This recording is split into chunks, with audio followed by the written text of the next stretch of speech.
We should try to speak up, given the... Yeah. You're all set. Okay, I'll call the meeting to order for Select Board for March 16th at 6 p.m. Any review additions for the agenda or adjustments of any kind? Valerie? Not that I'm aware of. As you can see, we are upstairs in Town Hall for a while now. We are 6 feet apart, trying to do our part for this disease that's going around the United States and the whole world. And I will entertain a motion for the Select Board for elected chair. I nominate Michelle Pearl. Second. A motion to elect Michelle Purley. Is there any other nominees? Any other nominees? Any other nominees? Michelle? All those in favor, please say aye. Aye. Michelle, you were up. I guess I won't say nay then. Yeah. Say, did we ask Michelle if she wanted? Can I decline that? Okay. We need to elect a vice chair. Somebody want to make a motion I to? nominate Peter Heffernan. Second. Okay, any other nominees? All those in favor, say aye. Aye. Any Aye. opposed? Okay, so we got Peter. Okay.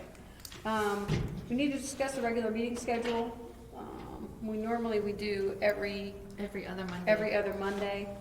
So now we're talking about possibly doing, what, the second and the, A recommendation is the second and fourth Monday instead.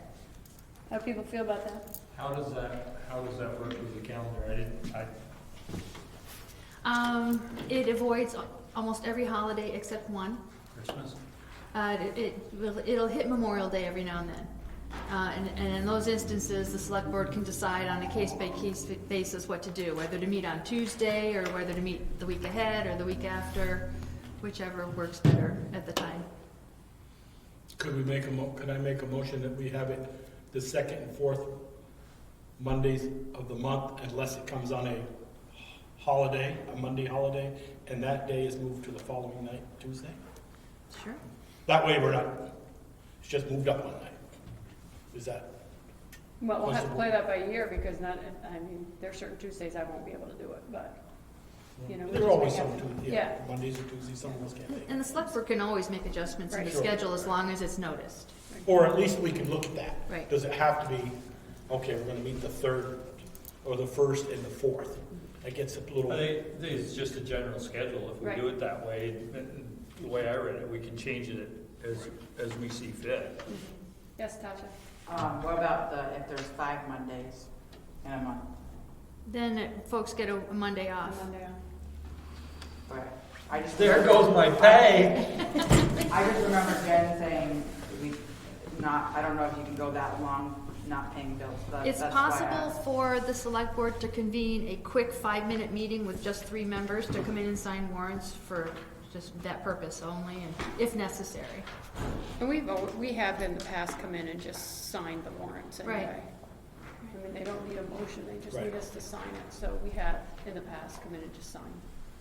So that it's not going to affect the every 2-week pay No, No. period? no. They get paid regardless, we just sign them. Right. We end up signing those after the After the fact. fact anyway. Okay. And there's no other issues? You've spoken to Jen and Sharon about this, the change, and they're okay? Yep, they were just worried about the occasional accounts payable Okay. warrants. I make a motion, we have the second and fourth Monday as the administration designated. I'll second it. Jump in right in. Yeah. Any more discussion? All those in favor say aye. Aye. Any opposed? Okay. Next. Okay, I know Peter's ready for this. You ready to change the start time back to 7? I know Ian would love it. Yes, I am. Are you guys all ready? So the next meeting, we'll do 7 PM. So, and is that gonna be in 2 weeks, or are we gonna start like the In second and fourth?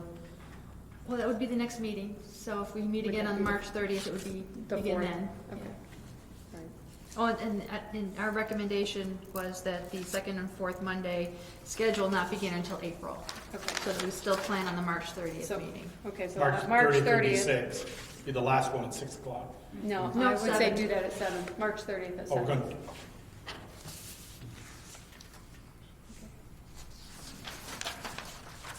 Okay. We don't need to have a motion for that, right? Okay, we need to designate our newspaper, which is, our newspaper of record, I guess, come on there. which has been the Addison County Independent in the past. I'll make a motion that it's the Addison Independent. Second. Any more discussion?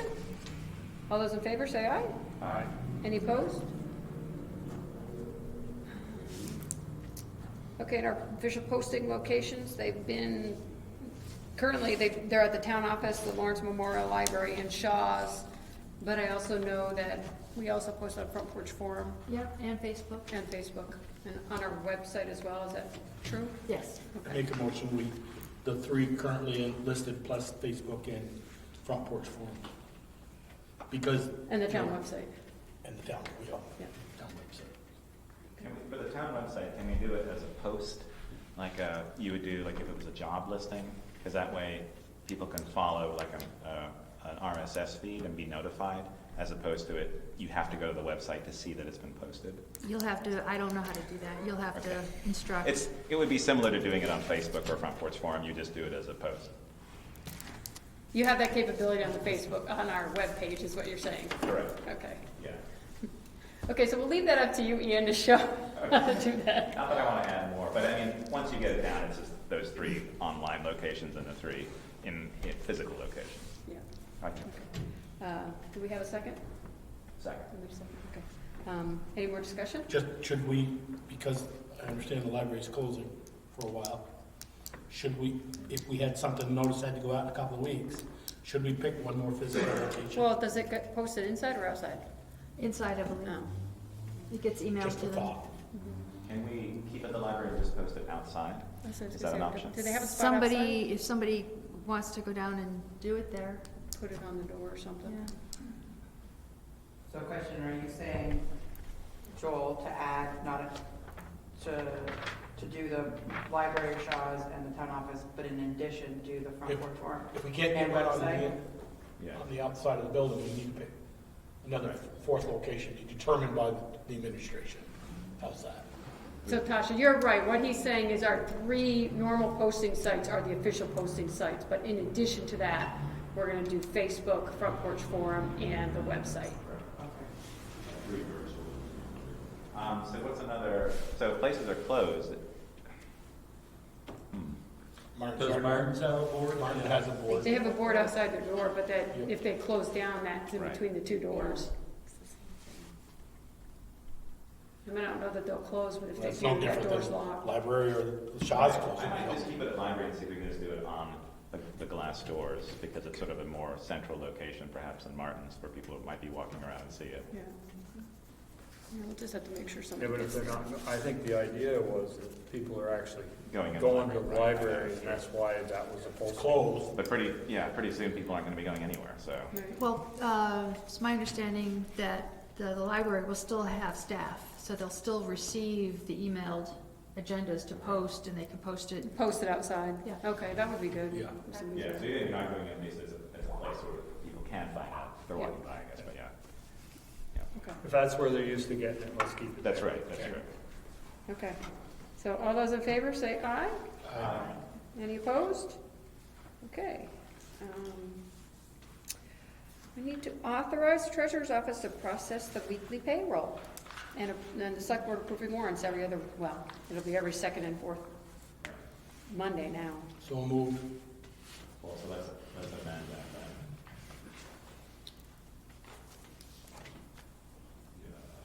You wanna make that motion? Joel just said. Authorize the treasurer's office to process weekly payroll, with us approving the warrants every Every second and fourth. second and 4th Monday, or other designated select board meeting as needed. That'll cover the Yeah. holiday. Off days, yeah. So in a second? Second. Okay. Any more discussion? All those in favor? Aye. Any opposed? Okay. Or can I just call this Monday or whatever a special meeting? Well, we won't have Don't know. an actual meeting, we'll just probably stop in and sign the warrants. We'll have That's a what I gen- just call it special. Yeah, there would have to be a special meeting noticed, and it would just be a 5-minute meeting. That's why I said any Okay. other special call meeting. Okay, consider adoption of the select board rules and procedures. I'll move it to get it on the table. Second. B, the ability for the chair to seek legal counsel. In the past, it's always been with board approval, and I think I would, at least that way we know what's happening. What paragraph is that? B, section H, officers and duties, Section 2. section 2, sorry. Got it. Does that mean that she would have to wait for approval to even see? Typically, when we sought legal counsel, it's been at the direction of the board after a meeting. And I mean, and that wouldn't be, we've also done it where the chairs has called and sought permission. I wouldn't be opposed to that, but I just think that it should be with the board's approval and not just done. Not that I have any fears that Michelle would just go out and discuss things with a lawyer without us knowing, but it can get real expensive real fast. Well, right, and that's what you want to avoid. Yeah. So why is that in there? What is that? If it isn't board approval, what's a case that the chair would just go out without consulting the board? Is it to prevent that, or are there reasons why you would have that in there? It's kind of to prevent that, I think, if the board chair looks at something and says, oh, well, I think we need legal counsel on it, and then just goes and does it, and the rest of the board doesn't know about it, and then later on, we all decide, no, we don't really need that. As the chair position, okay.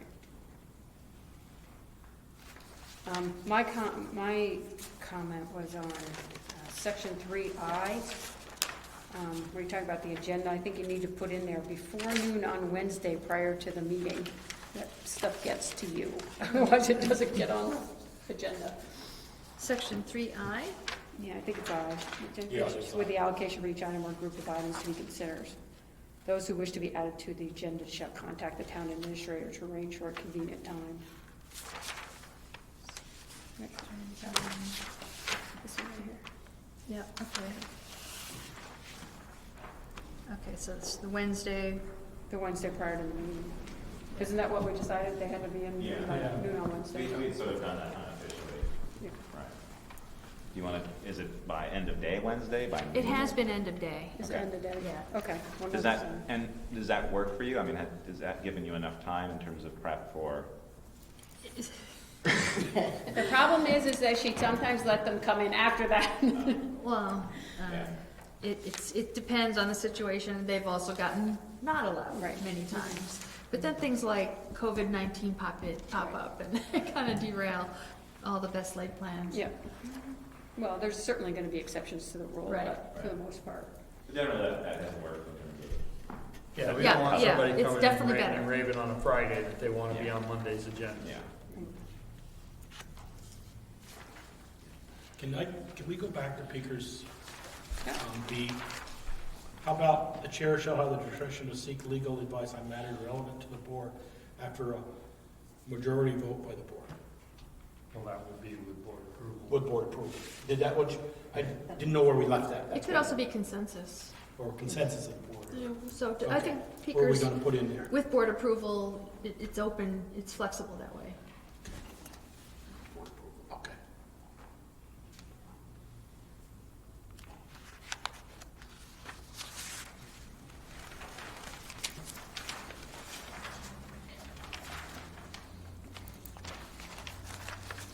One reason why I got a little mixed up on your section 3 is because on page 3, there's also a section 3. Oh. I was like, oh no. So I'll have to correct that. So we change that to 4? Yeah, and the other 5, so yeah.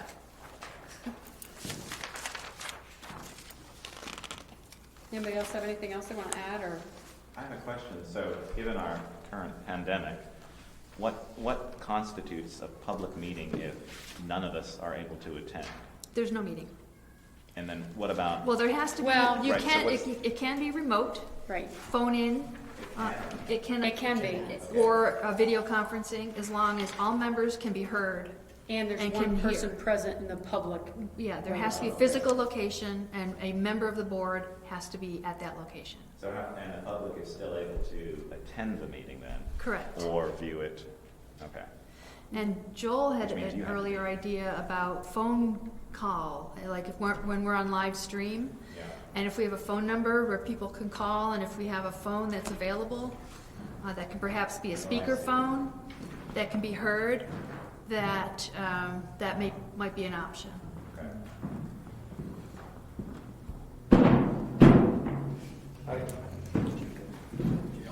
Anything else? I mean, obviously, this is gonna stay a while here, Yeah. like this, for months, and I've suggested that we maybe, because this is live stream, right now? If we were discussing something and somebody wanted to call it in, Yeah.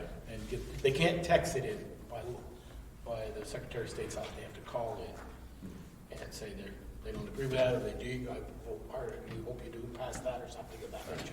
You have to give their name on the speakerphone, so. And then let's say two of us that were out because of this, and you ask that question, we could have you on speakerphone, and you have to state your name, and you have to say, yes, I vote for that, or no, when it comes to a vote. So, but we don't have the phone capability right now in this room. to hook Well, we up. have cell phones, but we haven't really sorted out the logistics of. Right. I think there's a lot of towns sorting out those logistics. Right, right. So I think we'll work on it and get back in a couple of weeks. Yeah.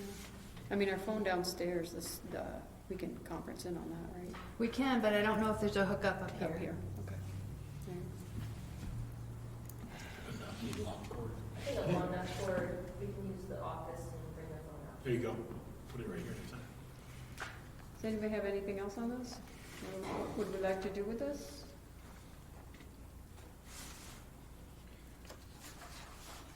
One of the things I It's like pretty about. much the way we've been doing things, it's just not in a document, that's all. Well, one of the things I like about it is that it clarifies that the chairperson can make motions and vote, which has been a gray area in the Yes. past. Mhm. It was a great area.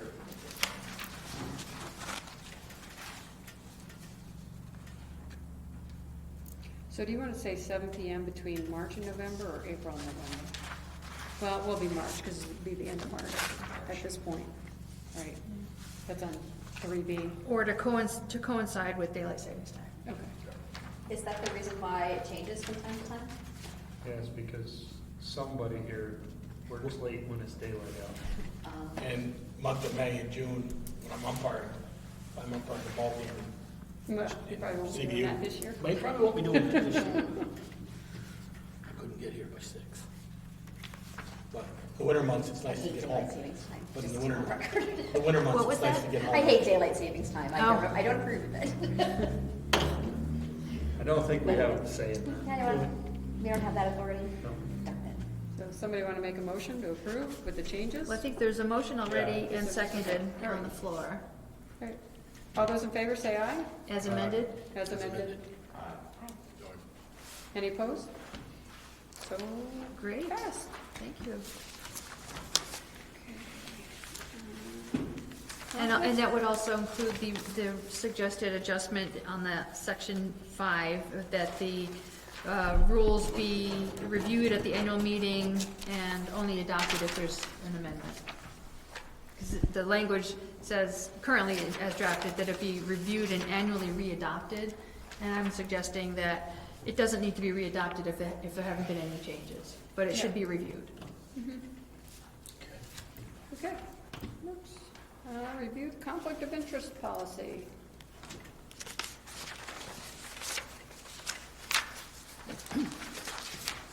Anybody have any comments, thoughts? What was that, Ian? Has anything changed in this since 2012? No. This policy describes its purpose. It lays out some definitions of what constitutes a conflict.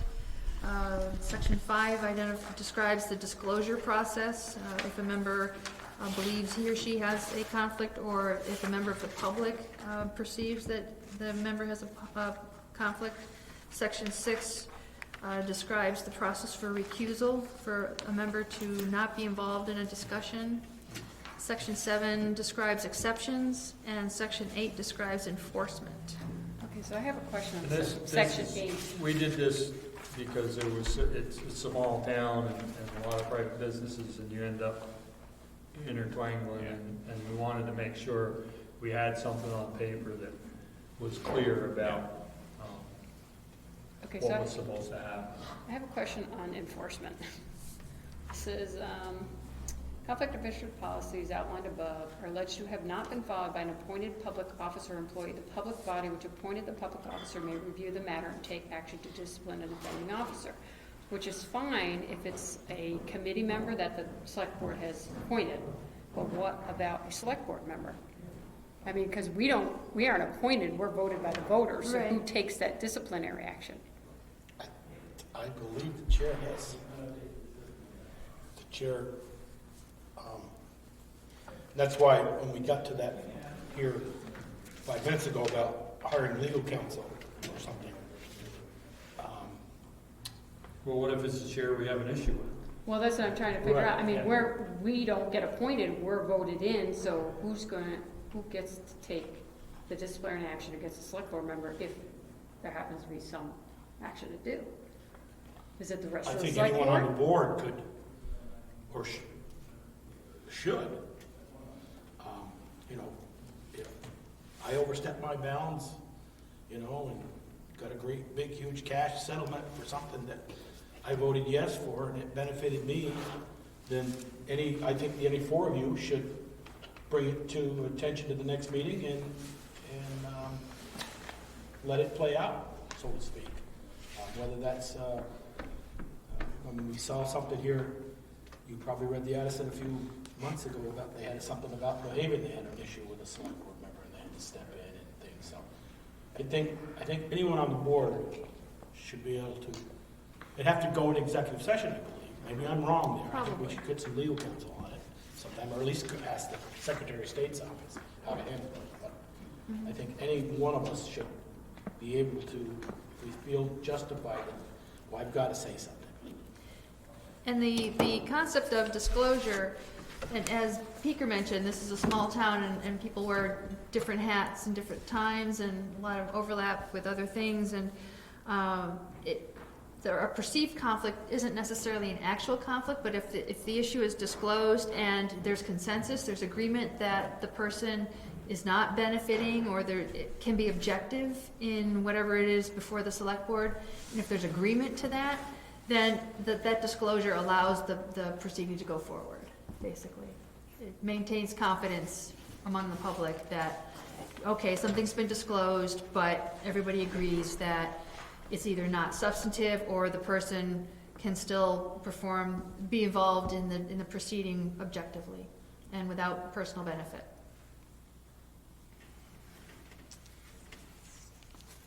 So are we okay with this? Everybody good?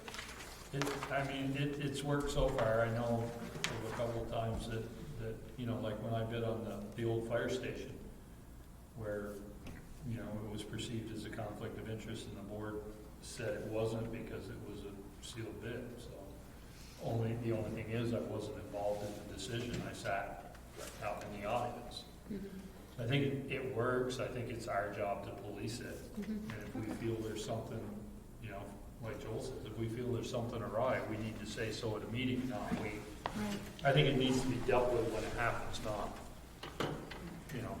And to that point, select board members do not forfeit their rights as citizens to participate in town affairs and other things going on like bidding or things like that.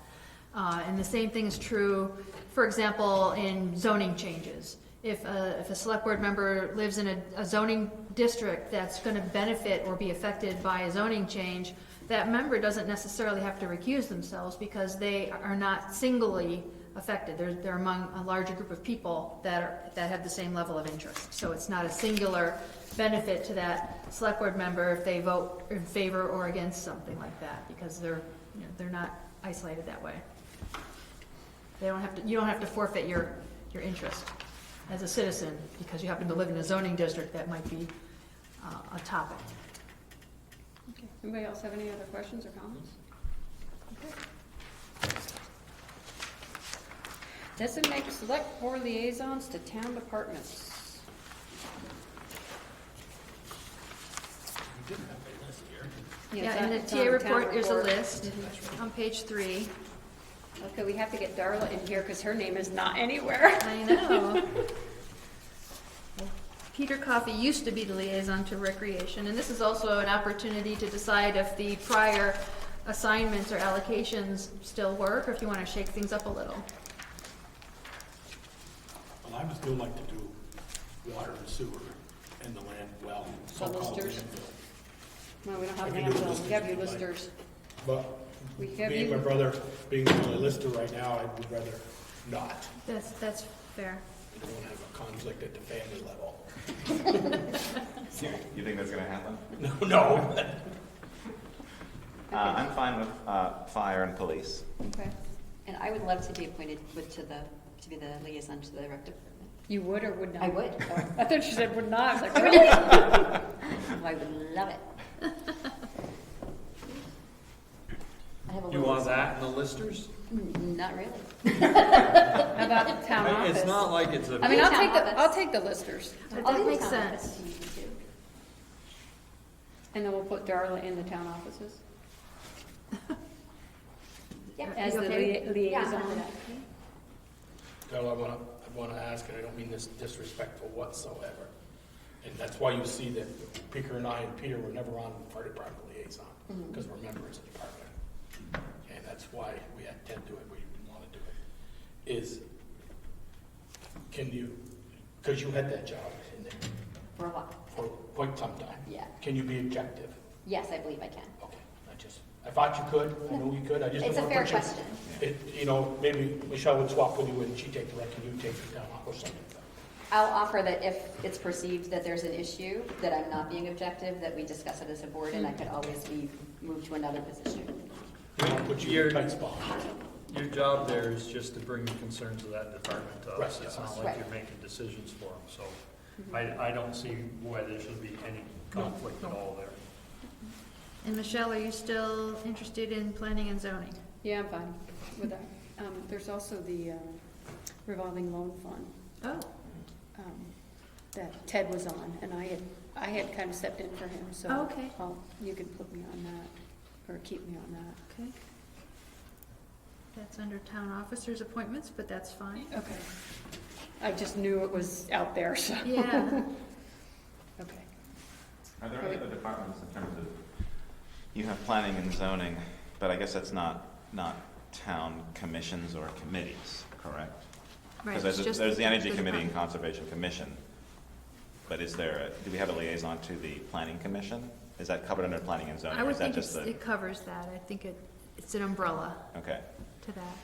So do we want to have, in terms of in the interest of working with our two other boards, Conservation Commission and Energy Committee, do we want to appoint? I know it's a lot of appointments, but it allows at least those boards to talk to a particular select board member and engage in different ways as opposed to coming directly to 5 members to present something or to talk about something. I don't know.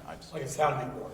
Yeah, Like a sounding board. yeah. I mean, I've done that because I'm about to be off the Energy Committee, but I was on the Energy Committee, so I already knew about that. Mm-hmm. And I have a friend who's on the Conservation Commission, but I'm wondering if do we want to appoint a select person to both of those, Yeah, but we're not, but if we do that, then we're talking about all the other committees that we have. Don't we have other committees? I mean, I'll have to look at what our And we're appointments soon going to have are. an Emerald Ash Borer committee. Right, I mean, Right, no, I know.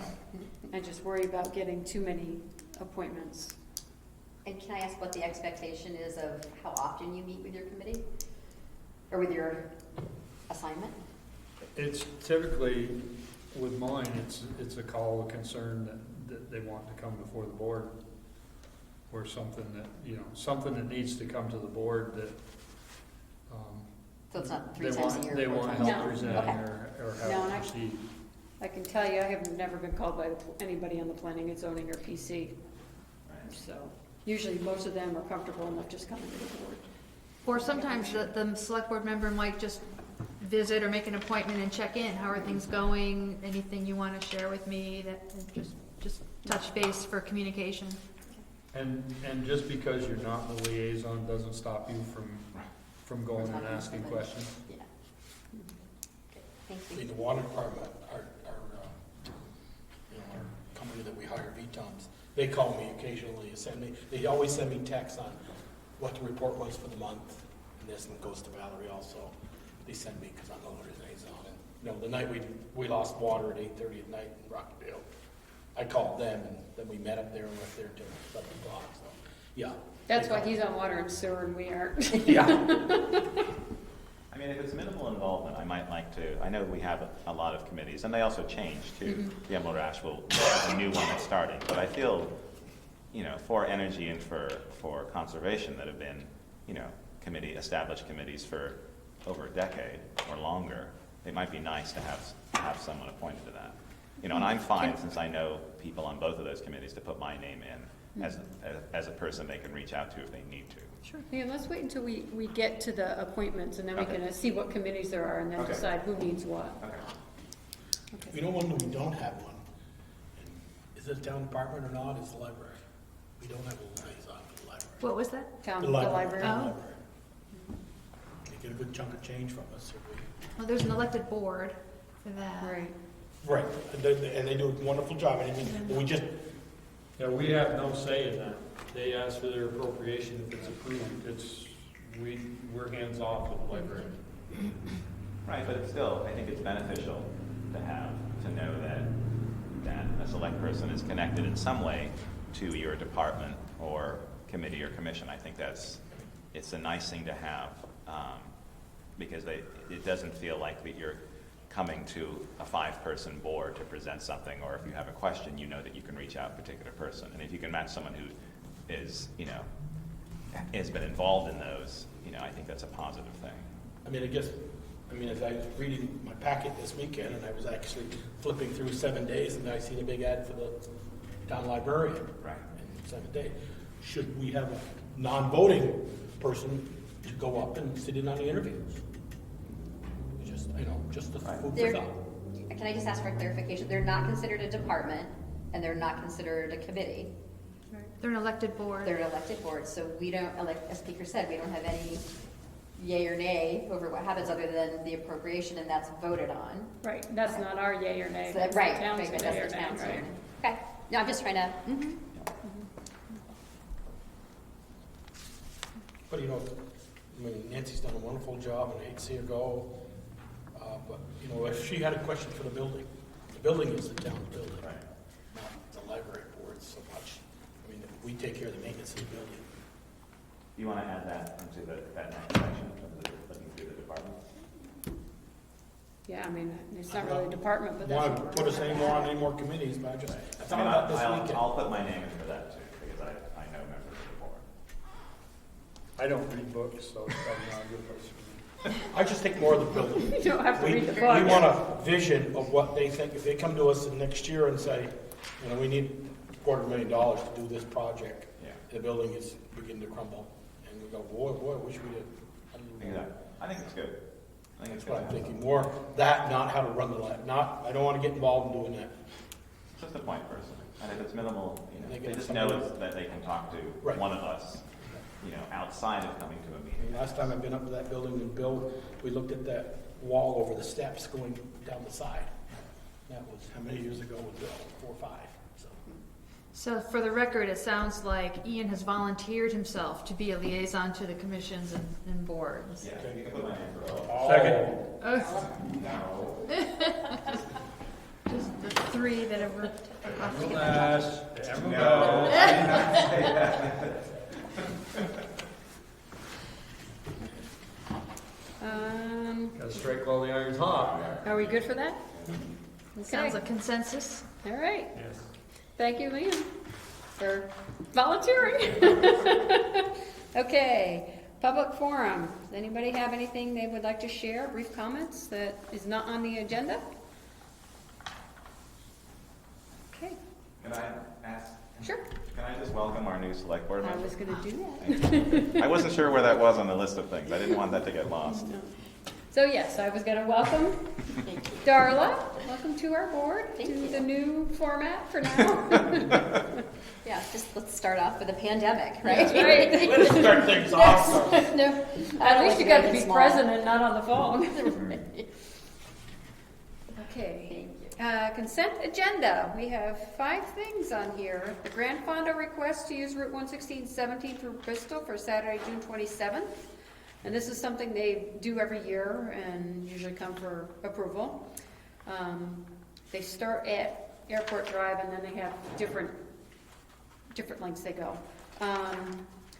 Park use and public assembly request for the 4th of July committee for July 3rd and 4th. Green Mountain Engineering contract annual wastewater system inspection per indirect discharge permit. And Green Mountain Engineering contract for the annual fire station inspection per discharge permit. And certification of compliance for town road and bridge standards and network inventory. Anybody have any questions on any of those? So the concept behind the consent agenda is that these are considered non-controversial, routine items that can be approved in a single motion. A single motion would approve all of them, but if either a member of the board or a member of the public want to take one of the items off to discuss it, they can, and then it gets taken off the consent, unless it's minor, little clarification kind of thing, then it's not a big deal. But if there is going to be something substantive to be talked about, then it would be removed from the consent agenda, added to the regular business somewhere, and then the motion to consider the consent agenda would just continue. I just have a question on number 1. I think it's a great thing, but I just want to ask the chief, did we have any issues with, some of the other races, they raced through town, that's why we had them coming up South Street, not this group. The Green Mountain Stage Race was one of them many years ago, they raced through town and They only came up South Street was because they were doing construction, so they had to reroute them. right. No, Yeah. The bridge was closed. the bridge was closed. Right, that's why they rerouted them. Correct. The They're Grand supposed, Fondo they're will talking about determine bringing this. it Grandfather, I back. just wonder, any issues last year? We didn't have any issues. Okay. I only have one question on that, is to make sure they add our name to the insurance policy. I know they have a policy, but I just want Yes. to make sure They we're have named insured. every year so far, Okay. recently. All right. Anybody else have any questions on 1? I do have a question. Can we, I'm just wondering about the timing. I mean, right now, if we're putting things off till April, is it something that we might want to say, depending where we are in this realm of this virus, that we might want to say, given if the state of emergency is lifted at that time? Does that make sense, or is that, I don't want to be a doomsday sayer, but I think that we want to be able to have that. Or is that something that the select board leaves for the organization to make that call? I think it's like anything else now, they've closed restaurants, they've closed everything, and I think that if this is still going on, it'll be the governor's order, and not a bad idea, but I don't think that we necessarily need to go that far into the weeds. I agree. No, it's a good Yeah, question. I've been in meetings all day about this, and I'm heightened about it. I was so. going to say, and I think the CDC said anything that you have within 8 weeks is canceled. They should cancel it. Right, So, right. I think we're good. I mean, they'll extend that and then they'll know. If it's within that time frame, they're done. Okay. Well, I think if we're gonna discuss that, I agree with Baker, that it's not a bad thing to bring that up, 600 cyclists there, but, the following week will even be bigger in town. Exactly. And that's number 2, the July 3rd and 4th. Right. So I don't think it's, I Is think that something we have to it'll cross play that bridge? itself out, and Okay. we'll know when we get there. I just didn't know if we needed to cover ourselves in any way, shape, or form, put a provision in there. I have I'm another. good with your explanation. Yeah, if we do approve, can we rescind that approval? Do we have the power to do that? I think if gatherings are banned, I don't think it's an issue that we have to revisit. Right. If it's banned, it's banned. If it's okay, it's okay. Yeah. Well, it's more than 50 people. I mean, Yeah. unless the state comes down and says it's up to the town to decide, then we may have to come back and, I'm sure we can always revoke if it's a health or safety concern. don't see that as a problem. Any other questions on anything else? I do have a question on the fire department one. Is this professional fee correct? Yes, That's it? yeah, Okay. every year it's been that way. Okay. So, somebody. Anybody who has an Act 250 permit has a discharge permit. Well, I know, I was just looking at the amount he charges us. I don't think that twice, too, for sure. Yeah, so, okay. So, somebody, I'll make a motion, we approve the 5 consent agendas as discussed. second? What, did you just second? No, I said, is there a second? I'll second it. All those in favor? Aye. Any opposed? Cool. Thank you. Okay, regular business. Conservation Commission candidate interview, Jeff Lundstedt. It should be corrected to say Conservation and/or Planning Commission candidate interview. Or both. Or both. Come on up, Jeff. Have a seat at the table. You're not as ambitious as Ian, you don't want 3 or 4 different committees? Maybe later. Do you have a preference? Planning Commission. I've attended meetings of both. Excuse me, to the Planning Commission. So, do you have a question, or you want me to just describe myself? Well, you could sit down if you want. No, I'll stand. Okay, It's easier to yeah, I think we project. just want your background, like why you want to, what will you Put contribute? yourself through that, Yeah. Dave, Yeah. every other Tuesday night. So, actually, I was, this came about because I was at the town offices in January applying for a marriage license. Well, And Congratulations. my brain, no doubt, addled by love. And when temporary insanity, I filled in a form saying to be on one of the commissions, but kidding aside. I'm doing it. So I'll start off who I am. So I moved to Bristol last May. Before that, I lived in Middlebury for 11 years. I teach part-time at Middlebury College, where I'm the diplomat in residence. You can infer from that. I used to be a Foreign Service Officer for the Department of State, United States. I did that for 29 years. I served in Pakistan, India, Bangladesh, Malaysia, as ambassador to Sri Lanka and the Maldives. And then I left that 2006. I came up to teach at Middlebury. Why do I want to be on the Planning Commission? Because I really like it here in Bristol. It's a great place. And one of the reasons I think it's a great place is because it has a combination of business and recreation and environmental uses, which is terrific.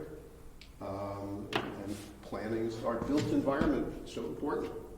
And I would like to contribute to the town. And my neighbor, Mark Gibson, who's just left the commission, said, well, you ought to join the Planning Commission. So I have I don't have any experience in land use planning per se. I have a lot of experience in complex bureaucratic organizations, since I work with the United States government, and I've led delegations to international meetings, I've been on school boards, I've done a lot of that type of work, so I think I could contribute, and I'd like to do it. So where or what would you like to see the PC doing or go, and how would you get it there? Well, I went to the meeting, the last meeting, which is they're revamping the town plan, and it's clear that the plan is a careful mixture, compromises between conservation, preservation, and growth, and how to balance those things, and that's what's important for the town. Just today, I was hiking up on the Ledges Trail with my wife and commented how lucky we are to live here because we have this tremendous asset. And we want to protect that, but the town has to grow at the same time, so people have to be sensible and realistic about how they're going to balance things. And that's what I'm used to doing, is working out compromises. That's what diplomats do, right? They try to get people to come to agreements. Okay. Do you guys have any questions? Have we, I noticed the form that he filled out goes in the town report, it goes, there's a page in there to tear out. Have we had anybody else? Do we Not put it on the lately. front porch forum? I just want to make sure that the public knows this. I believe there's another vacancy as well. There's Yes, two there's two. vacancies on the Planning Commission and 3 on the Conservation Commission. Okay. So it's not competition. No, I wasn't, no. I just want to make sure the more of the electric was, you know, as he said, Mark said, I'm getting off, why don't you get on? And that's how things start, you know, neighbors, they visit and everything, he said, I'd really enjoy it, just time for me to get off. And I want to make sure everybody else knew about, oh, there's a position I'm going to apply. Okay. Any other questions, comments? Someone want to make a motion? Okay, doing this here? To appoint him? Do we have any, do we have any executive session number one tonight? If that's your choice. I mean, there is. No, there just is- besides this. I just want to know. There if is we- an executive Executive, session, yes. yes, there And the is. select board has Well, the we've got to discretion. do, we've got all the Other candidates. appointments coming Yeah. up. Dude, that's right, the other list of appointments. So Make maybe- a motion, we approve Deb for the planning commission. Was that a motion? Yes, he said that's a motion. Okay. Someone want a second? I'll second it. Okay. Any more discussion? Just, there's also another opening there, right? Yeah, there's two one there vacant, and- So it's not, Yeah. we got a live one. Okay, any more discussion? All those in favor, say aye. Aye. Any opposed? Okay, Uh, welcome. Quick question, Yes. 3-year term or the 2-year term? Oh, I didn't know I even had a choice. Well, there's 2 openings, if you want to fill Three-year mine. term, sure. Okay, Okay, thank you. Okay, thank you. thank you for Bye-bye. coming in. See you all. Okay. Green Lantern Solar Net Metering Proposal. So are you Scott? Yes, Ah, I have some additional language, but okay. you probably already had it in the board packets, but it Um, was recently updated. oh, no. Oh, well, maybe you do. Hi, how are you? I thought that was your name I saw somewhere. It is there. So we don't need to look at this difference, Scott? It's almost identical, we just went ahead and updated with the additional, I think this is the same that they received back in February. that's the same. Yeah. That's right. Yep, it is. It's the same. It's got the same date on it anyway. Buckley? Oh, that's right, you probably, you see very well. And actually, I guess here's well. Okay. Might give you a copy. You Try to keep my distance here. So- Thank you. Thank you. So again, that's just recently updated. From the library. And again, Scott Buckley with Green Lantern Solar, we're out of Waterbury. And we'll be looking to build an array on the Rathbun property, down to 116. And have the walk through and answer any questions. We'd love to help Bristol with the electricity costs. So Ralph was here in February, and at that time, the select board reviewed the material and asked that the town attorney review the agreement, which he did. We heard back today from the town attorney, and I believe I emailed that to the select board members. Yeah, but I can't find mine. Oh, Let's see if I got it on my mail. but he did not see any landmines in the agreement. We have used this agreement with about, I don't know the total, but probably somewhere around 25 to 30 or more towns in Vermont. Have a whole list. It could be as 40, 50. It's been used for Don't go too much further. 60, You're 70. running out of What town. are we You're at? running out of town at 52. The off-date, so the total number of off-takers we have is, probably over 75 projects, so it's, the same one's been used a good number of times. Scott, it's Scott, right? Yes, sir. If we wanted to move one of these in a few years, let's say, a building went away or something, Yep. and we want to appropriate that to another one. I think I asked this question last time Ralph was down. We can do that, right? Sure. Yeah, as long We're as. not committed to that. What's that? We're not committed to the list, so to be, if, I think of the hub, if that's just gonna go away in a few years. That's not on there, they took that out, if I Oh, it remember was right. probably too small. Yeah, it was at too this point. small. Yeah. They said it would be too hard to readjust the credits. Do they still see for the it? hub. It should be a zero. No, there's one, if you see it, it's in the Okay, yeah, back, it is a zero. on Exhibit C. Yep. Yeah, so we took out the ornamentals, airport, the hub, and then the old garage on Pine. Yep. And so, you know, really the big driver here is your water, is your pump house.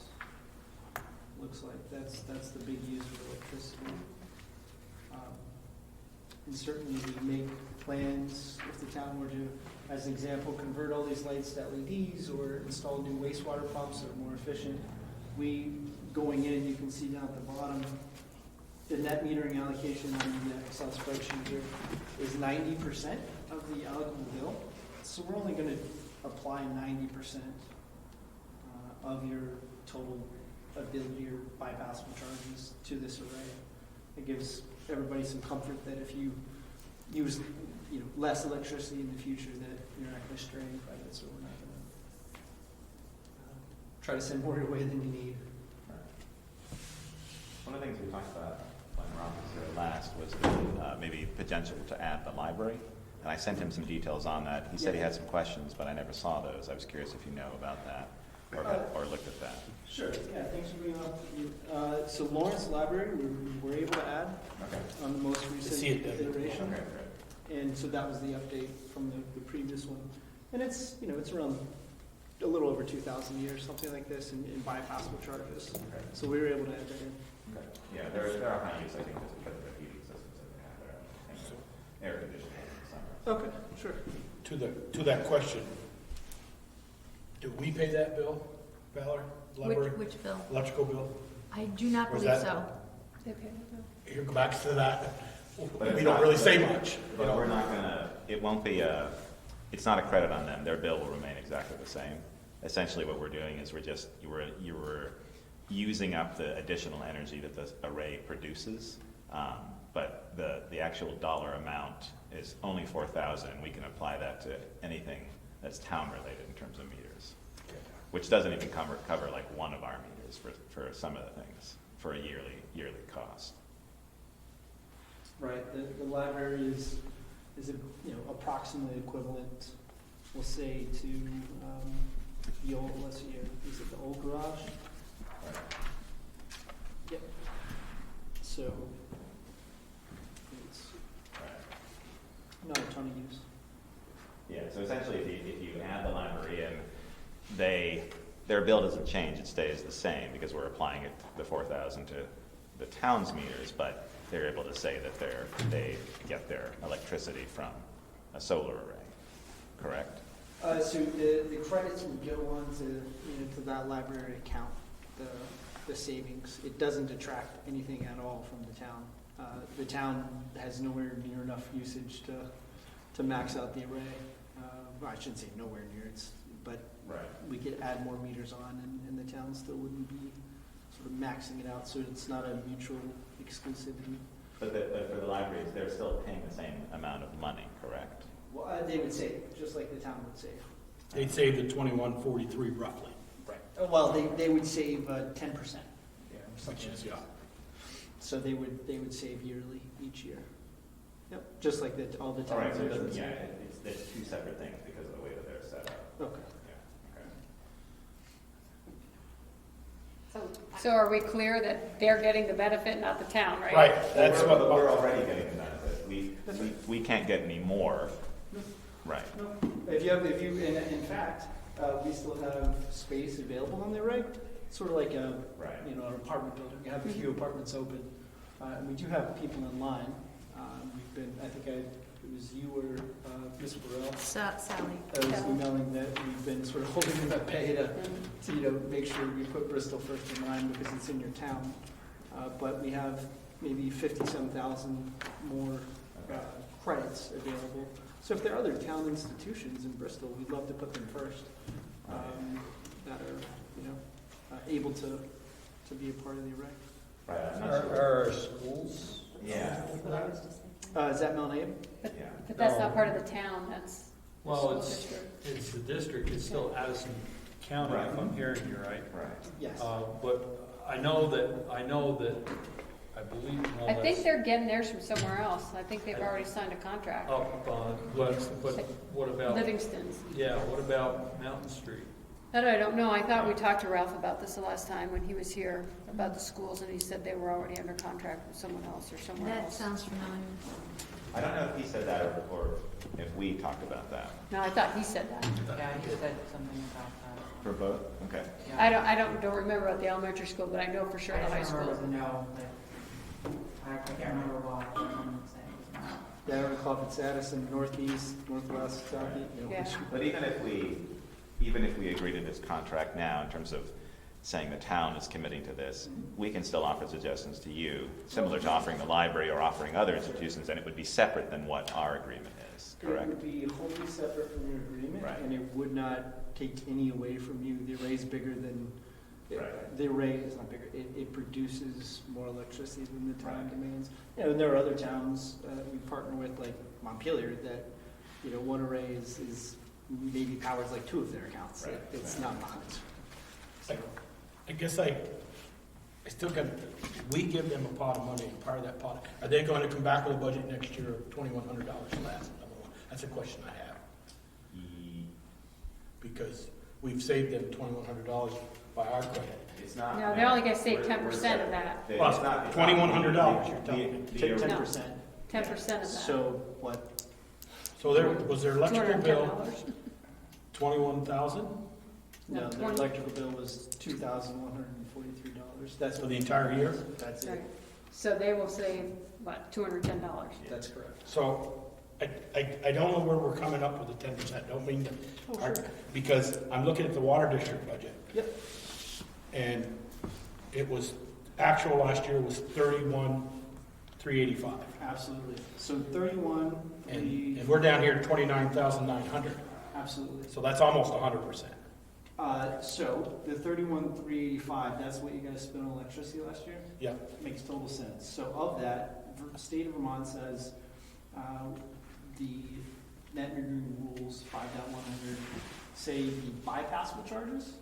So a bypassable charge is anything related to a kilowatt hour of usage. So you cannot take off the customer charge, you can't take off the energy efficiency charge, you can't take off the taxes, you can't take off the storm charges.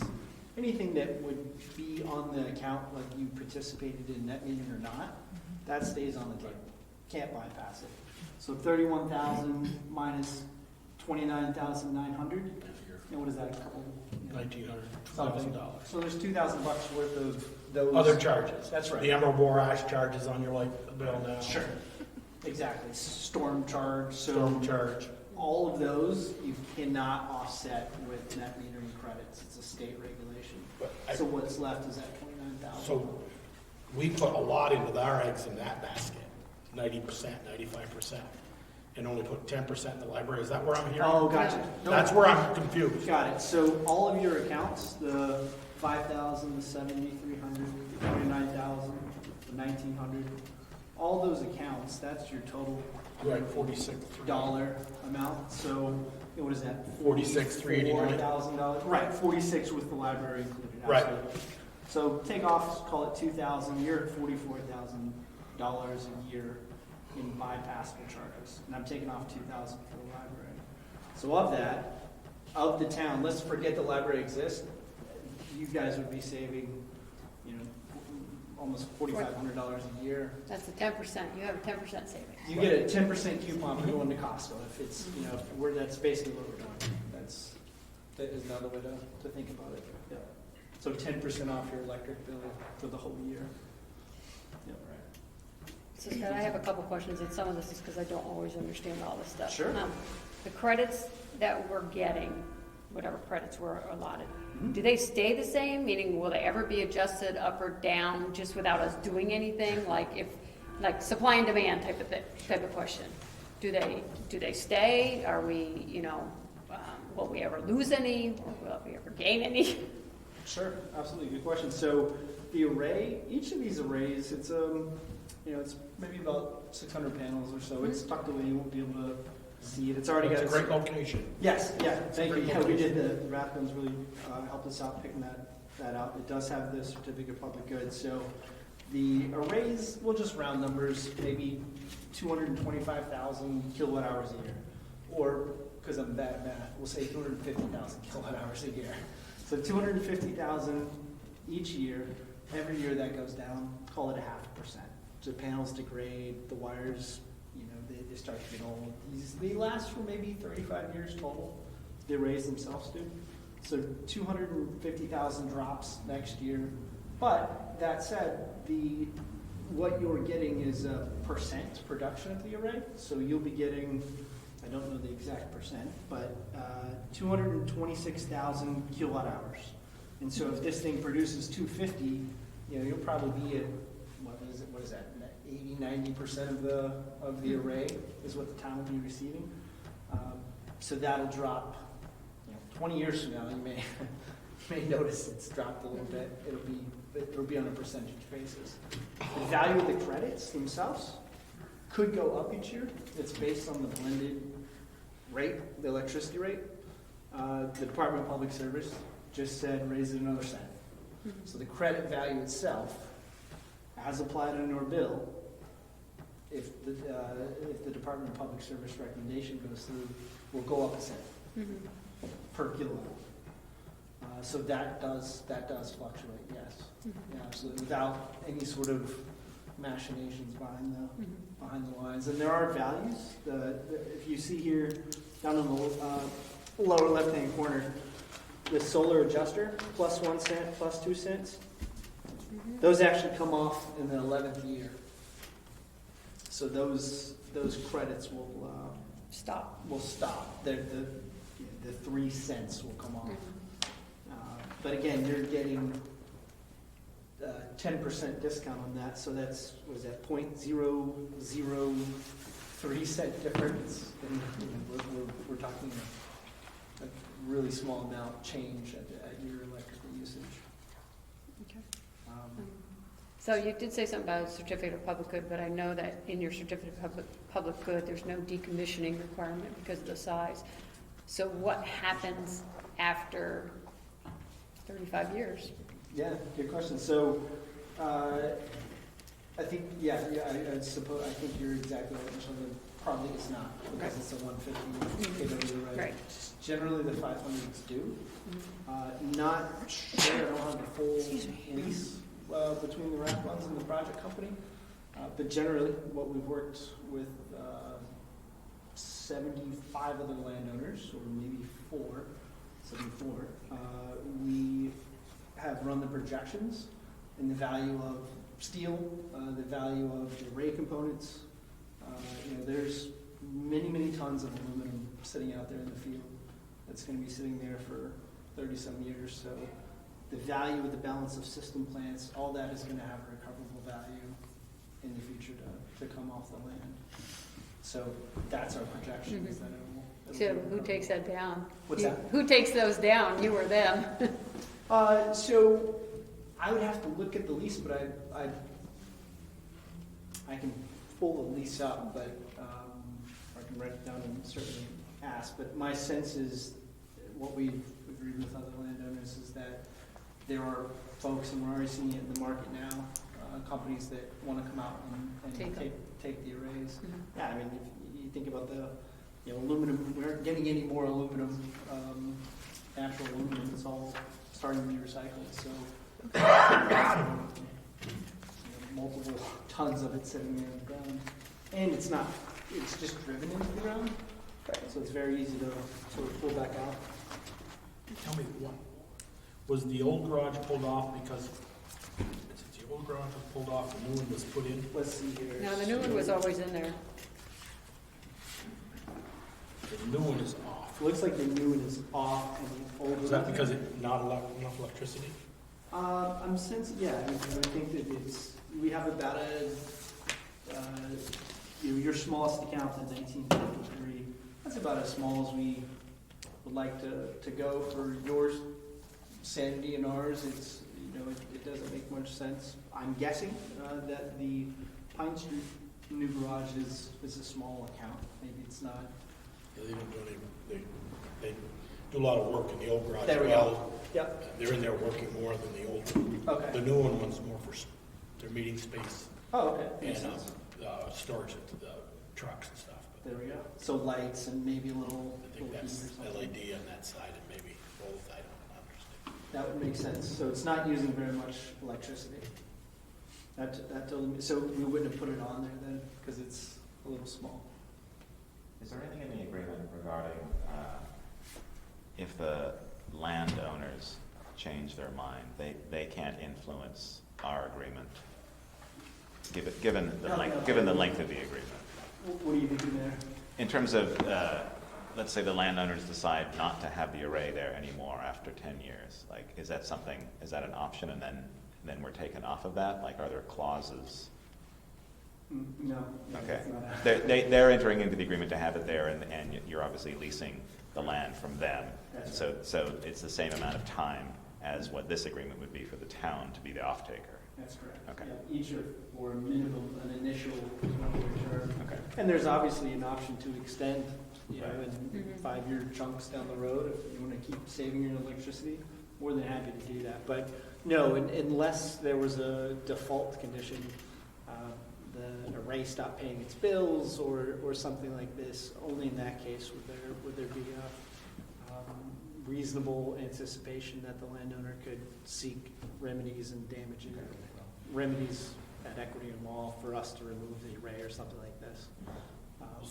So with this, we get 12 months of billing, and it's a set amount every month off the bill.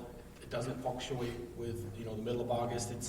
We haven't had one drop of rain and sunshine for, 15 hours a day. The sun is nice and high. Because I was just doing electrical bills today at work, and we're in a solar field in Pittsburgh at our bank. Oh, nice. And At which my- bank? At the National Bank of Middlebury. Our bank down here in Bristol was, in January, the month of January, the bill was $200 and odd dollars. In February, it was $31. I got more credit from my solar. Will that happen here?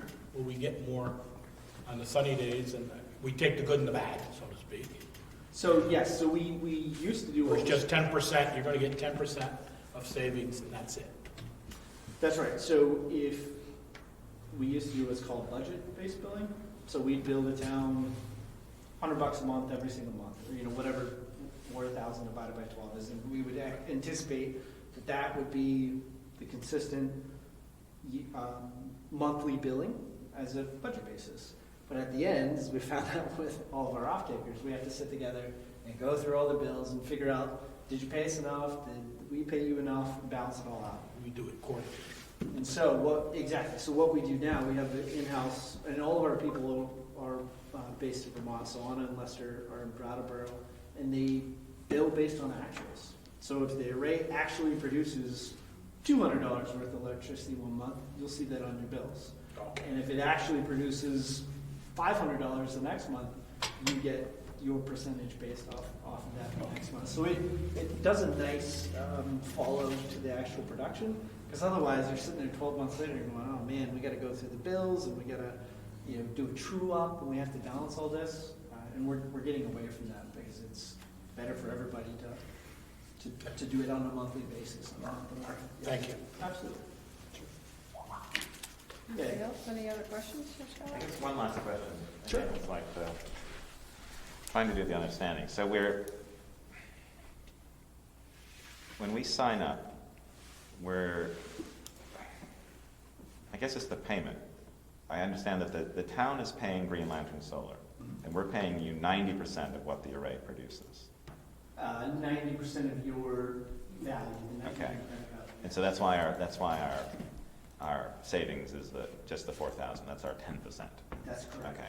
Yes. And so how, essentially our meters, if it's a nice sunny day, our meters will be pretty much zero, apart from the charges, right? But in terms of electricity used, it'll be negative.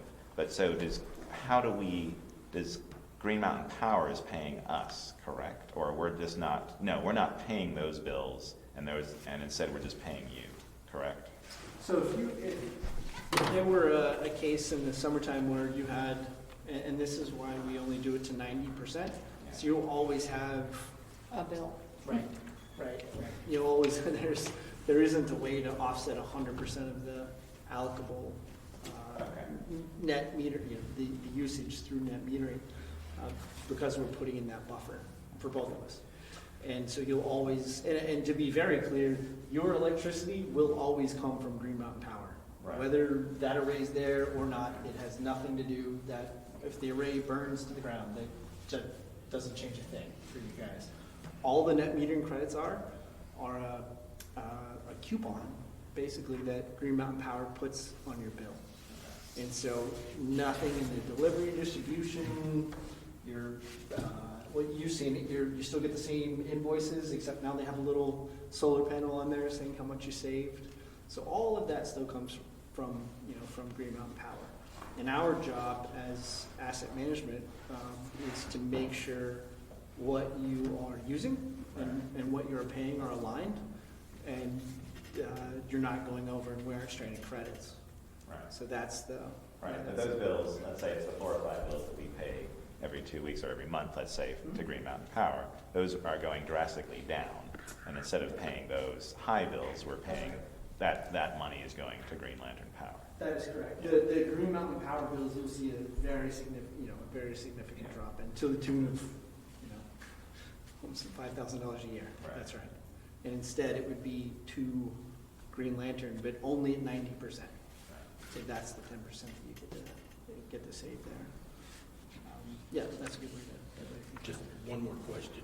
You mentioned yeah. it about if it got destroyed. Sure. We enter this and it gets destroyed by Mother Nature or vandalism from anything. Aliens. Yes. I didn't say that. We'll put that on Is our it policy. you guys still have to, won't come to us and say, you've lost your 10%. You can't get it anymore because it's not making any more power. Because or we lost our deal now. Or we committed on our side the first 5 years and we got 5,000 off a year. Absolutely. And then the following year, it gets shot up by a bunch, whatever. Something falls out of the sky, plane hits it, whatever. Sure. And then say, guys, it wasn't feasible to build it, we're not gonna rebuild it back, it's not big enough, give us a bunch of excuses, and you're gonna lose your $5,000 now a year. But we entered into a 25-year contract. Absolutely. Can we buy solar from Green Lantern at another solar field and still continue that 10%? Or see, it was nice working with you, but Have a great day. have a great day. Yeah. So Green Lantern, we will own the array. That will be a Green Lantern. A lot of them are, but that will be a Green Lantern owned array. It's retained in the state. And as you could imagine, if somebody's, well, you guys are in the fire department, if somebody's house or business burns down, the last thing they want to do is not try to get back. And all of our arrays are covered under a full insurance policy for more than the value of the array, for acts of God, negligence. We've had people shoot the arrays, golf balls. Lacrosse is the worst. Those guys, they just launch it. They must think it's funny or something. So they are covered. So if the thing, I don't know, hit by lightning and the trees fall on it and it just goes completely in your net metering agreement, I think it is 180 days of service. If you go without, then you can terminate the agreement. We've already spent money on the array. We've already built the thing. We already put it in the ground. We already spent a big chunk of money building it. So it is in our incentive. We don't get paid unless we keep delivering electricity to you guys. We get nothing.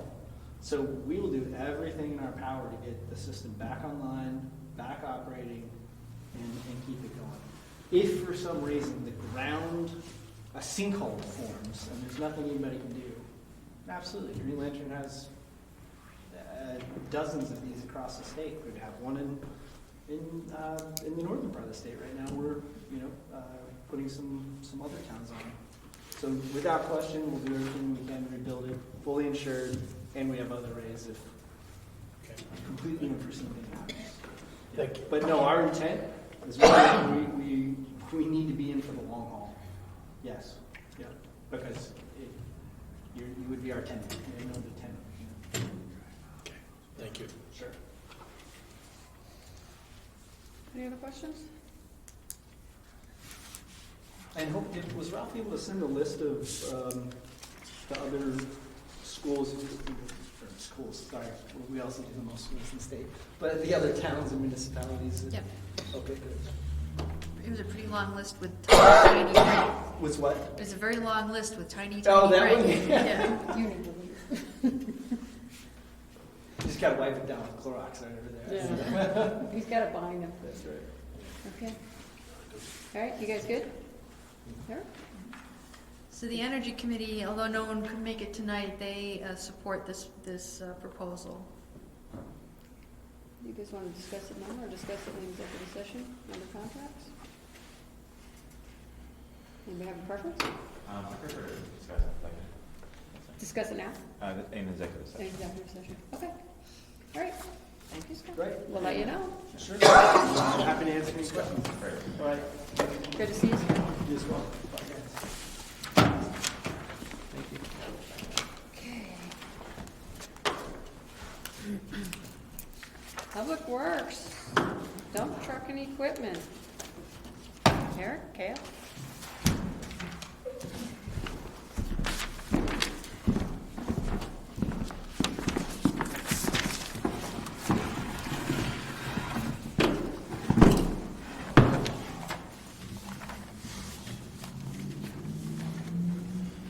So as I outlined briefly in my report, we received bids on Friday morning for both the truck replacement and the equipment.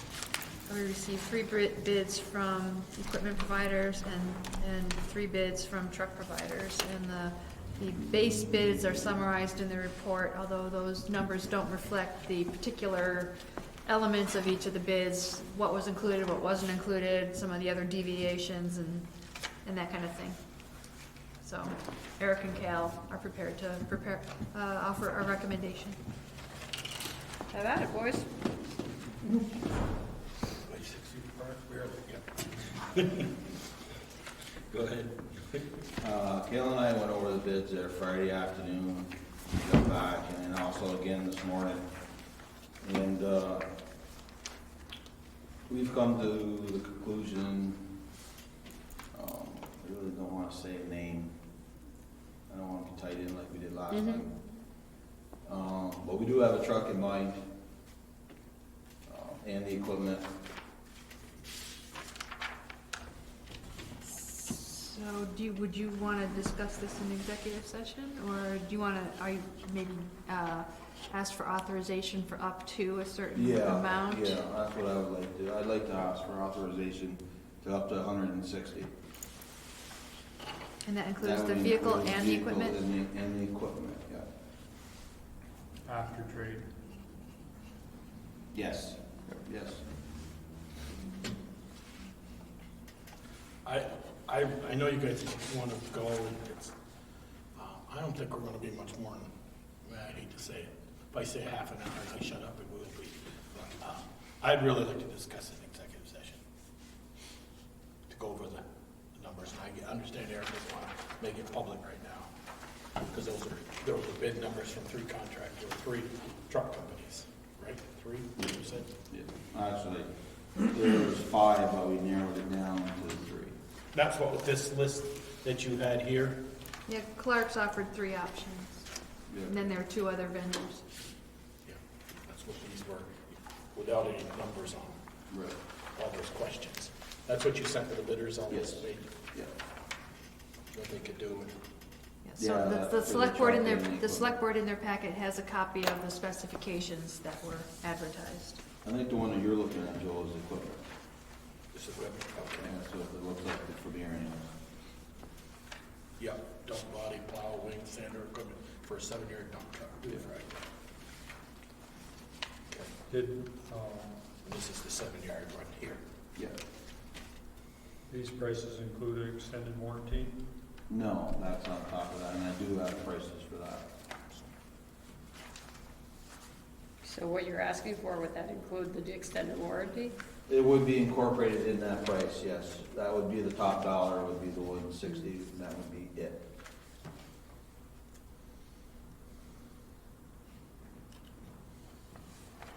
The rest of you okay talking in executive session, and can you two hang around? I know you don't want to. Well, they might be interested in the next topic as well. Yeah. Or Yeah, maybe not you the might. appointment of town officers. Yeah, no. Or maybe But we no, can I'm fine rearrange with the it. agenda If- too. If Kale wants to stay, he can. I would like him to stay, but Yeah, if he can't, I I would understand. like to- Yeah, Okay. All right. Thank you, guys. See, that was good. Quick.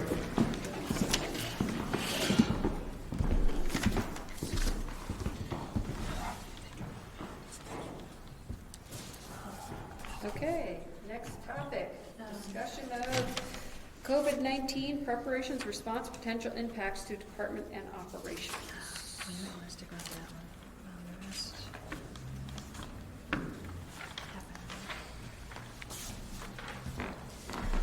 So the select board has received a lot of information recently from us about what other communities are doing in response to the situation. And staff has had a chance to talk about it this morning and today. And I think we're prepared to recommend that, like other municipalities have done, that we recommend closing the town office to the public, except by appointment. That staff would remain available by phone and email. Some may choose to work remotely. Some positions lend themselves to that more readily than others, but I think there's also a lot that needs to be done physically in the town office, whether it's open or not. We're obviously already into limiting people in a lot of places, and I'm curious as to what we've thought about taxes, which are due in 2 weeks. I was gonna talk about that dog Right. registrations. Jen recommends that we extend the dates, the deadline dates to May 5th for both, without penalty. I think May 5th, yeah, May 5th for both without penalty. And remind people that that those transactions can still occur by mail, or by appointment. And if she extends by May 5th, meaning it has to be in the office by May 5th, not postmarked May 5th, correct? I mean, because that's the way it is now. It has to be Midnight, midnight, May 5th, midnight yeah. on that date. Well, It has to they- be in the office. Correct me if I'm wrong, Bruce, but she usually has you check the lockbox. Check the at midnight. lockbox. Right. So, yeah, I would say that if we do move to extend it, that the rules are still the same. Still- midnight. Right, absolutely. So are we saying immediately, or are we saying like as of Wednesday, it's gonna be? Well, it can either coincide with the governor's thing for Wednesday, or it could be immediately.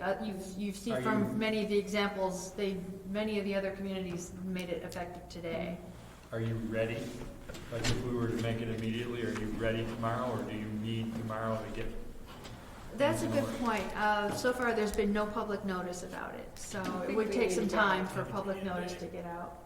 Social media, Front Porch Forum, and Front Porch Forum doesn't post until the Right. end of the day. Right. No matter when you send it. Right, they only do it once a day. They only do it once a day at the end of the day. So even if so folks won't get it until tomorrow evening, late afternoon, by Front Porch Forum. I think we make it Wednesday. I mean, not that I want to drag their feet, but I just think we need to be realistic about, I'm sure there's stuff in the office that people need, and there are other things that need to be taken care of that tomorrow would allow you the luxury to do that. I mean, the staff can come in, they could come Oh, yeah. in, it's just the public that's not gonna be able to come in, get what they need. What about things like dog licenses and things like that? Do we want to look at extending those dates? That would be as May well? 5th. That would be That'd be May May 5th as well. Yeah.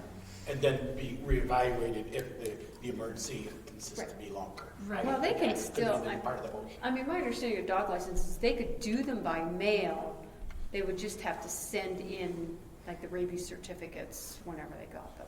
They just can't bring them in. Okay. Um, But I think I was talking to Sharon, she said some of that they could do by mail, Right. if necessary. And there are some instances in some departments where, because there isn't public activity going on, there are limits to what people can do to fully, there may be parts of the day where there's not much to do, for example, because the activities have been canceled. And you've kind of reached your limit on a particular day and you're done for the day, but there's still more time.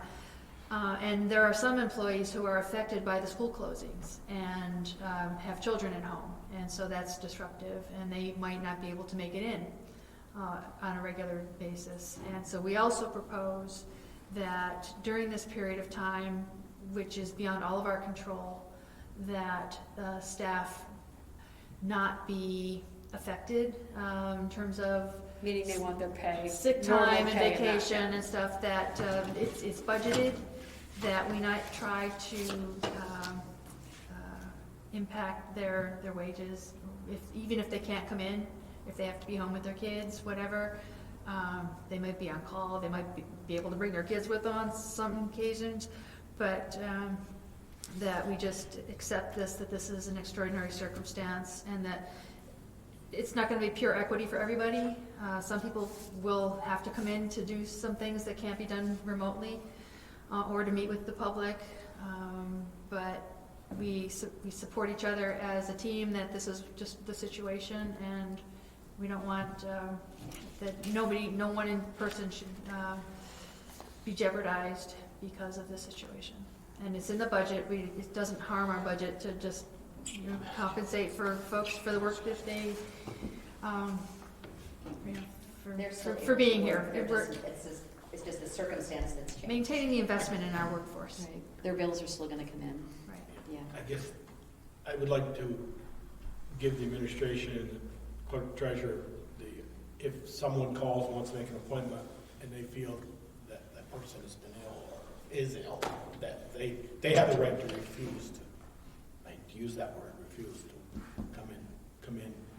come in, but, if they went out to the car, that person just had all the signs. I'm not saying they're medical professionals. They have the option to say, let's do this from the car window, crack that, I don't know, so just somebody calls and say, oh yeah, I haven't got it. And they come in Or encourage things by mail. and encourage by mail. Or drop, go to someone's house and pick it up, or, from the, whatever, remotely, or leave it in a box outside, and we'll pick it up with, tweezers. It's, it's the 16th of March here, and usually in that corner office down there, when I was down there, the lister's office, everything has to be up to snuff by April 1st. I would, especially, then you have to do home visits, doing a lister inspection. I'd really want to talk about that with them and say, if you feel that. Well, that's April 1st isn't our deadline, that's a state deadline. No. So, and I'm. right. April 1st is a deadline for listers, have to have all their Yeah, I all their know, but stuff. isn't that the state deadline? That's a state deadline. Right. And we can't change that. I don't mean to change that. What Well, I'm they saying may is, change it. if they have a house to do, my house they had to do, if they had come there, and they'd say, we're just gonna measure the outside and we're not coming in. Yeah. But there's also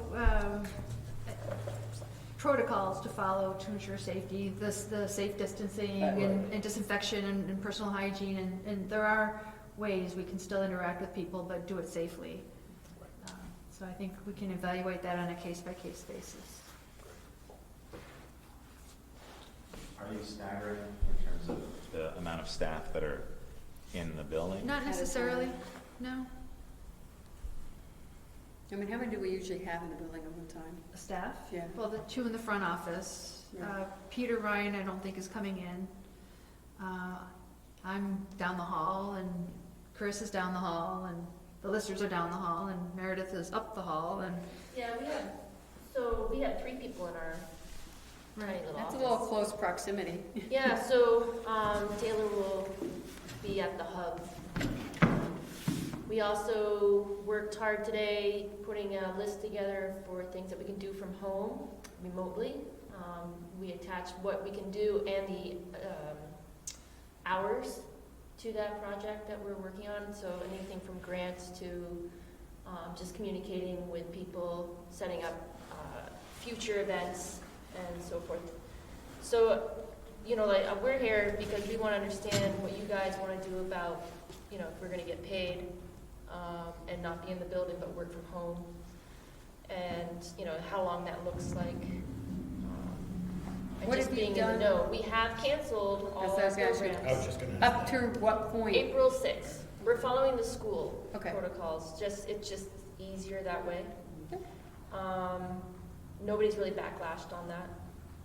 So that's. They probably wouldn't have showed up anyway. Yeah, so, that's all been handled with our emails, social media, and Front Porch Forum. So, We could solve all this by getting Bruce to just close all the roads and then nobody can move. He doesn't have to go out, they don't have to go out. I got signs for you. You know what, Eric? I got signs. I don't know, I saw a big one down on Daniel's Four Corners, AOT, ready to set up. They're probably getting ready for the Main Street. Say that again? He They're said probably getting ready for Main Street. Huh? They're got permission to start April 1st.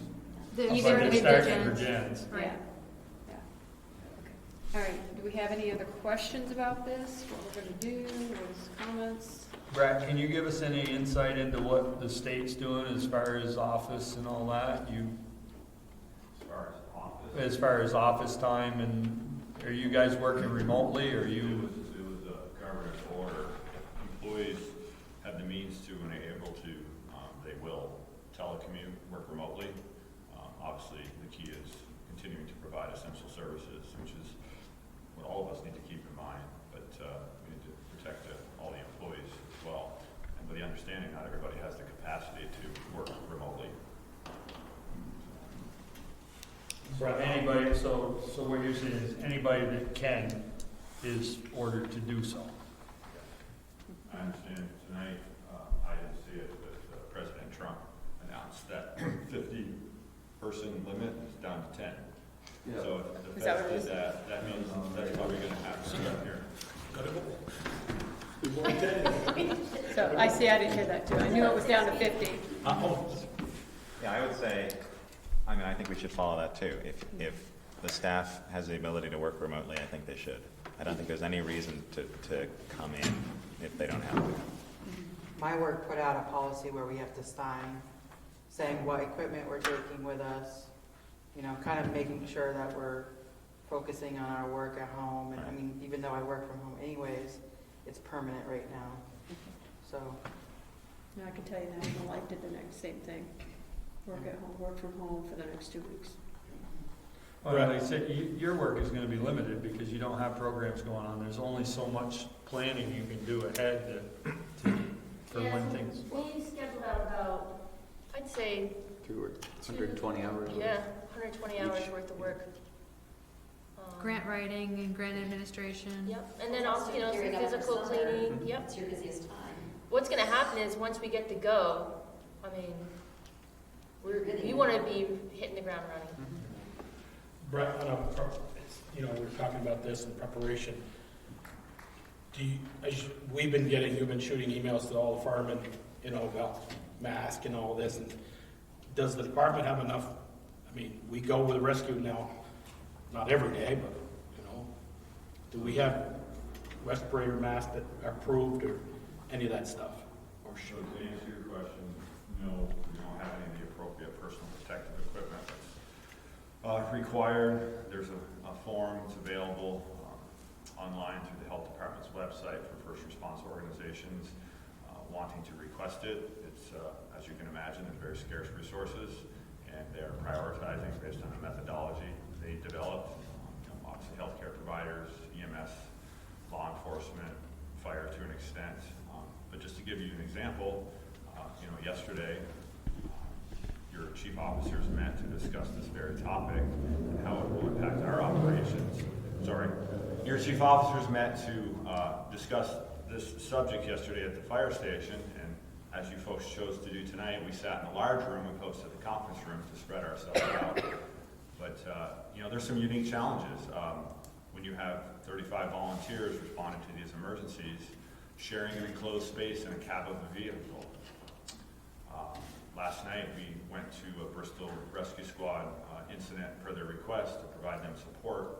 It was an incident, came in as CPR in progress, which is standard operating procedure for them to call the fire department. But just yesterday, we had a conversation with the president of the Bristol Rescue Squad to talk about our relationship, our role during COVID-19 response, and they are now changing their procedures to call on their first responders before they call on the fire department, because they're not only do they have access to personal protective equipment, but they have the training to utilize it. Perhaps have even been fit tested to wear the N95 mask. I tell you, I went there last night, and it was not a great experience. Some tension was created in our organization because, obviously my number one priority is the safety of your people, and things just weren't going as they should have last night. I just want to make sure Really you brought got things to the forefront. at least the essential stuff. I just want to make sure you and the department have the essential stuff. If we get called out, the department gets called out to assist any organization. I provided some information via email this evening to the fire department about some changes that take effect immediately on an incident by incident basis. As an example, we will determine based on the type of incident it is, how many people will respond, how many people will put in the cab of a vehicle. We may ask people to drive their personal vehicles. We may ask people to return to their homes because we have adequate personnel. If we only need 4 to do the job, then we're only going to take 4.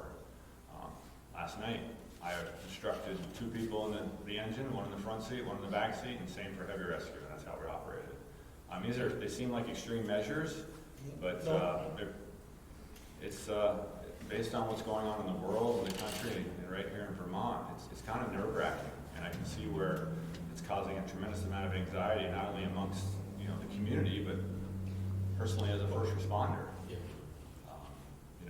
We're trained to help people. Yeah. Well, you have to put the brakes on to do something you're not accustomed to doing. As I said today, we have to treat every incident as a hazmat incident now. I mean, I guess, and I would also encourage men and ladies over there that when you come back from an incident, I'm going to bring some clothes over and put them in my locker, and I'm going to shower over there if I go to an incident instead of bringing that home to my wife and kids. So I hope the rest of the guys and girls would do that also. So we've had some great communications with the Bristol Rescue Squad about how we're going to operate together moving forward during this trying time. I'm sure Bruce has his own challenges. In my regular job, just to give you an example, I was on duty the past week, and last night about 9:30, I'm walking my dog down on the park, and I get a page. It's the Manchester Police Department. An officer called and claimed he and 3 of his officers were exposed to someone who was showing signs and symptoms of COVID-19. First for me, Thank goodness I had the state epidemiologist on speed dial. But those are the things people don't know what to do. He called the hazmat hotline to report that. It's a different time. Yeah, that was my next question, Bruce. How are you set up? I mean, are you obviously when you stick your head in somebody's window? We don't have all of the equipment that we need, and we're working on getting more. We're practicing safe social distance. But in your job, there's only so much social distance. I was just going to say that. I mean, obviously you've got a job to do and you're going to do it. I know that, but I don't think we can stress enough that you need to be vigilant about keeping your space.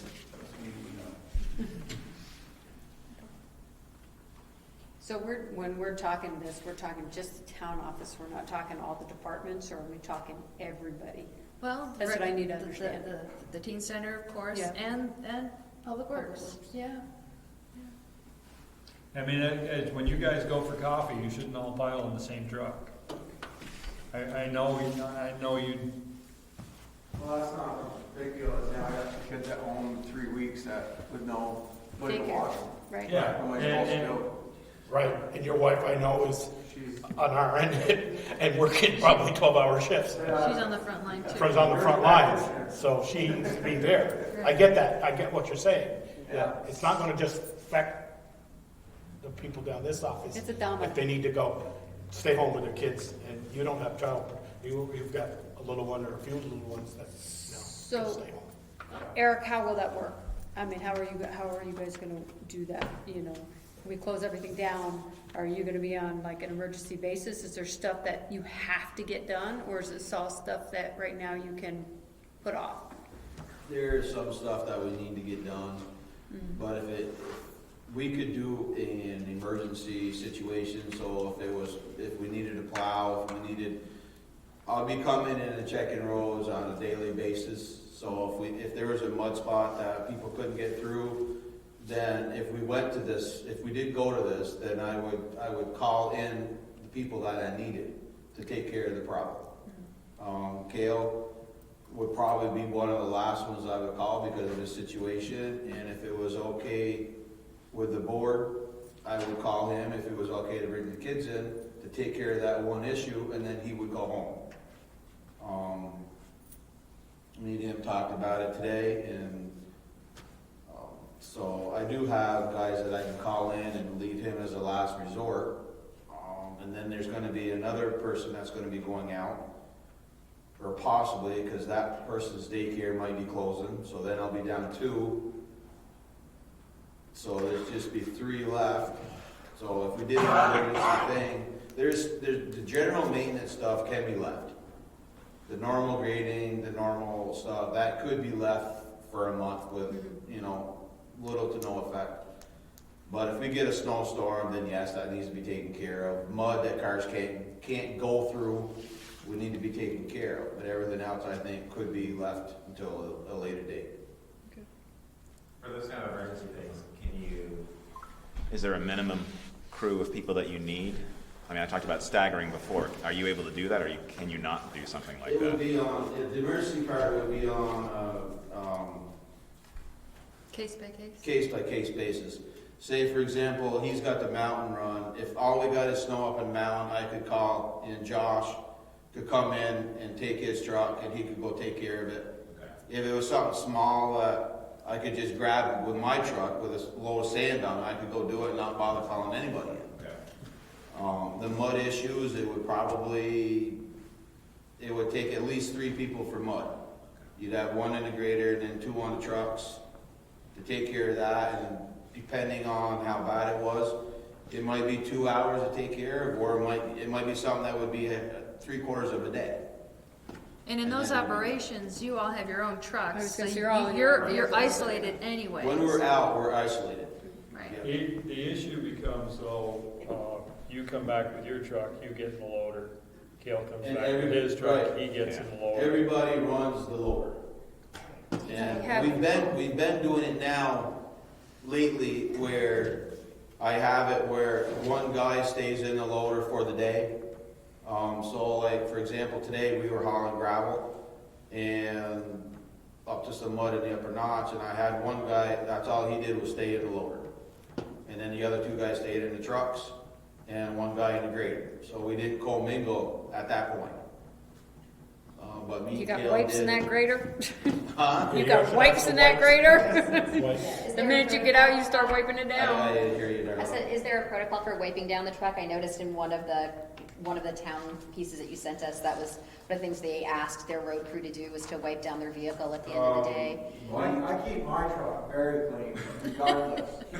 Yeah, he actually does a good job of keeping his truck clean inside. Me, on the other hand, not so much. Well, I think Well, what Darla's saying is, No, I know I all think of you are right assigned to now- a truck, nobody else jumps in that truck for until further notice. Well, what I was well, saying- if they do, they No, clean they it. just I mean, need they to should wipe clean it it when they down. get out. If they're sharing, if there's any chance that they're gonna be sharing, they need to, they should clean it Well, anyway. but like Kale's, right, maybe I got this wrong, but you said if somebody takes Kale's truck, then, Right. so at the end of the day, it would make sense for Kale, and you probably do this already because you're so clean, Kale, that you wipe it all down with a Lysol wipe, so that if somebody did get in, What I would do is I would have the guy that drove the truck when he brought it back to park it for the day, and he would wipe the truck down, so the new guy coming in, whether it's Kale, me, or whoever, jumps into that piece of equipment, that it's all wiped down and ready to go. that No, makes sense. no offense, but I'd be wiping it down anyway, if I was No, getting it, if I was you getting got in a it. good point. Yeah.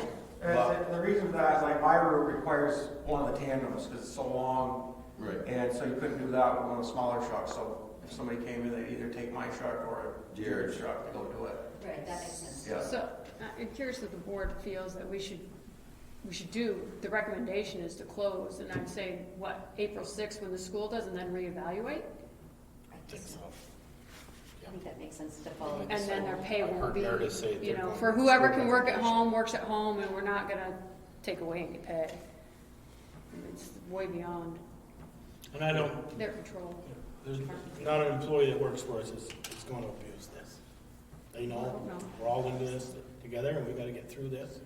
And, yeah, I think we should close for a couple. At least until April 6th, and then we'll April 6th. reevaluate. Is everybody on board with that? Yes. Yeah, I think we're being fair right across the board with the exception of Bruce. Yeah, I don't well, see, he can't work from home. I He could if everybody was good. He can Get him a he drone. can shoot his radar from the thing and then send him a ticket in the mail. Get him a drone. But,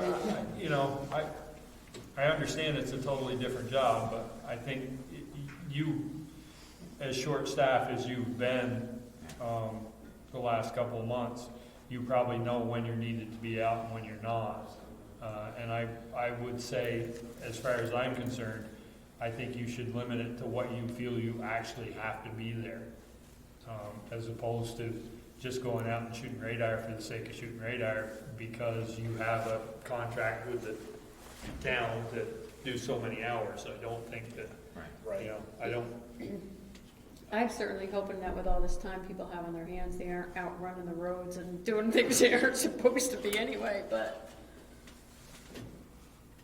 Do you need a motion or? I mean, is it they're good? We just not continue? gonna have anywhere to go. They're not gonna be able to go to the restaurant. They're not gonna be. Yeah, but they could just be out and about. Yeah. Right. Riding around, I causing think trouble. the dilemma with the students out of school, Yeah, there might be some pent up that's what I worry. mischief. I think the first week or so won't be so bad, it'll be after that. Yeah. That's how I said that to my kid. I was like, yeah, I could just see this. They give you the next 2 weeks off. You guys are gonna be bored and you're all gonna hang out together anyway. Yeah. Well, I don't know, that is a big concern, and I don't know how you stop that. You can't. Right. Natural consequences for Okay, them. they sent my boys home with computers and books of bookwork to do. They're busy. Yeah. They thought they were gonna be on a big long Have a list vacation. of activities for families and things Yeah. like that we send out to all the childcare centers in the area. And That's a little easier with, Young kids ones. up to 10, 12 years old, but when you get up to High school. teenagers. your I 15, know. 16-year-olds, I have a pretty good idea of what I was doing back then. I know it wasn't necessarily always what I should have been doing. Okay, so somebody needs to make a motion. I'll make a motion that we close the town offices until April 6th. Close to the public. Close to the public, and if employees can come to work or have to work from home, no penalty will be assessed. And I also want to add that Bristol Police, Public Works, and Bristol Fire use all extreme caution when operating equipment and dealing with the public. Second. Can I Any more amend- discussion? Can I amend that to just say, if you can work from home? I don't think the way that sounded to me is that even though you have the not be penalized, it's not encouraging people to work from home. And I think we should do that. I think if any town employee is able to work from home, they should. Because the biggest thing is even if you're coming in, you're still walking around town. You might be mingling, doing other things. There's more potential for that to happen. If you can quarantine yourself at home, just treat it as everyone's infected and you're able to work from home and you can. I think that's the most important thing. And we'll make this effective when? Wednesday? Wednesday. End of day Tuesday. Yes. End of day End Tuesday. of the day Tuesday. That gives them Tomorrow to get their things. stuff in order. I mean, if they can do it sooner, that's not a problem, but I think it's gonna take a day to get. Yeah. So that gives you less than 24 hours to get the word out to the public. Well, there'll be a sign on the door. Yeah. And I think will every department send you, in terms of work towards how they want to do their schedules and how things want to happen? I think we need to see that, not we, but I think that could be a good, like, it seems like you guys have already done that. You as might public just want to work. know who's going to be around and Right. who's not going to be around and when, if they have some Right. kind of schedule. At the end of this, there shouldn't be any backed up paperwork. Yeah. Well, though, those folks that are working from home might come to the office with a backlog of paper. Actually, yeah, it could be completely the opposite if we push taxes and everything back. It's really gonna, but it's not gonna be any different than April. May 5th isn't gonna be any different than April. April. Somebody want to second the amendment? Mayor, pertinent to this vote, you making a motion to close town offices or all town buildings to the public? All town buildings to the public, yes. So any meetings that are scheduled in the town buildings are canceled, at least until April 6th. People have to figure the schedule themselves, Yeah. it's easy, so. Now, meetings, because planning commission is tomorrow. I think that's- maybe we I can think they make that meet like, If they're gonna meet, they gotta meet They like meet like this. this. Right, right. So maybe we can isolate the motions, like this one I'm interpreting as town staff, town operations, daytime operations. But if I'll we're change my closing the motion town, to if say we're closing. town staff. If we're closing the the town Municipal offices, offices, it should be there should be closed no and meetings. There shouldn't be Is any. there an option for boards, for committees to meet virtually? Energy committee will be doing that. Yeah. I mean, Google Hangouts is free, it's not. But there still fantastic. needs to be that open meeting law Yeah, compliance, so a somebody's gotta physical be there. location, somebody needs to be there. I mean, I mean, How many meetings are they gonna miss? 2? I was gonna say, do you know what they have on their agenda? The planning commission is on a timeline for the town plan and the yeah. zoning I think regs. the planning commission could, If they're gonna I'll meet, speak they for meet them. tomorrow night. Well, Yes. really, we're saying end of work day for them, but Wednesday is the day that we're really gonna close, so they can meet tomorrow.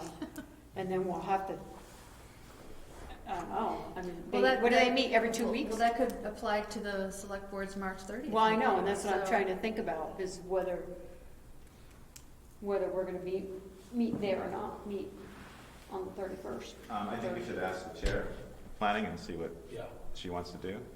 I think we should give her the option to meet virtually, you know. I think we're gonna have to go against the open meeting if we want it. This is an unusual situation. And, you know, if half of the committee or more doesn't want to meet together, then we can't force them to do that, you know. And I think closing the space is the best way to encourage. Heinsberg, in your notes, they've done all meetings. And their select board meeting is tomorrow, or no, in 2 days, and they're meeting virtually. So they've already set that up. And I think Do we should- have the capacity, do they have the capacity to set it up virtually? I have no Amongst- idea. Yeah, I mean, it'd be like us trying to set it virtually. I mean, I can help with that in terms of technology-wise, we can figure it out. You know, if there's particular software you should use, or if it's just calling on the phone. I know it's difficult, but, you know, we can figure it out, Or is this arrangement acceptable? right? Yeah. Or is this, as she said, Valerie asked, is this arrangement acceptable? It's still, regardless of the 6 feet, you're still putting multiple people in a room together. If we're down to 10 now, If we're down to 10, we're and we've over just, 10. Scott's also closed bars and restaurants tonight.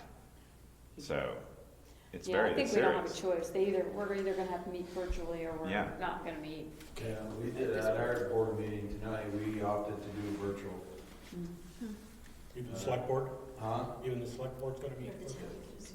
For up until May 6th or 5th or something like that.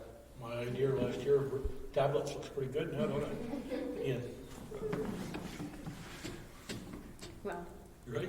I think they're gonna need to meet virtually if they can. And if Ian's willing to help them out, Sure. the chair should contact Ian and see what they can do, set that up.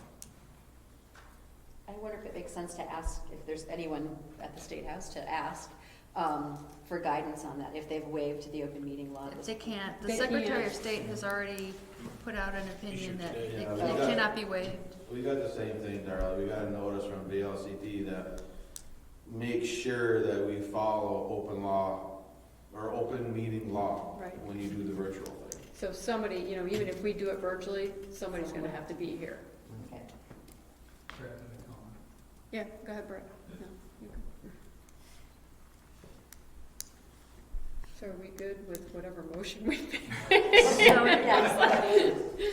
You want me to redo that? I would. And Well, at I the think- moment, let me isolate- rephrase it. Can we break it up? Yeah, You suggested that, Valerie, right? You wanted right, make it to separate. make separate motions Yeah. to focus on the town office operations and departmental and town building operations. Okay, so go ahead and Daytime. make that motion. One of you two Oh, make you that clarify, motion. it. You're good at that.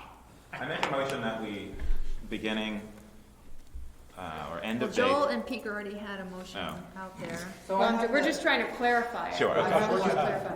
What Joel said first was, we close all town offices to the public until April 6th.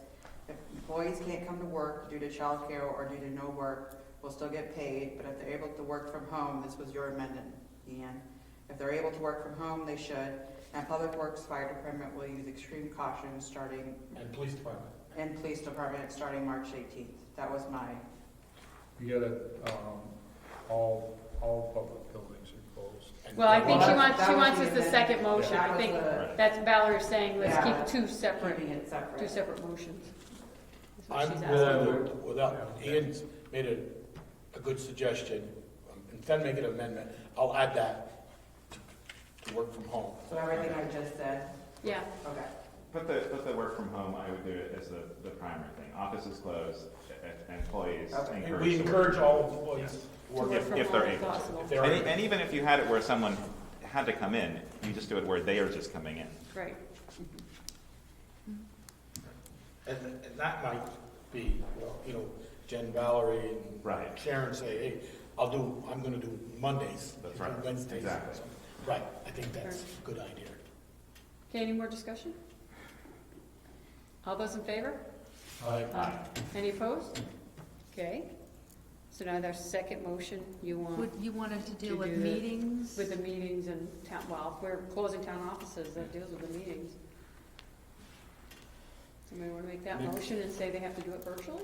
Well, Make so a- do we know, Make a motion, in terms of the virtual with the open meeting, do we know what that means? That means Somebody has to one be- person has to be in the public space, Okay. so that if the public wanted to come in, they could. And does that also, are folks implying that the camera also should be here live streaming that virtual meeting and so that the public can hear the interaction? Because the members that are not in attendance need to be heard and need to be able to hear the others. How does that, may I ask, how does that work if we, like you talked about people phoning in, is that considered open and you're still Yeah, within? if they're on conference phone, speakerphone.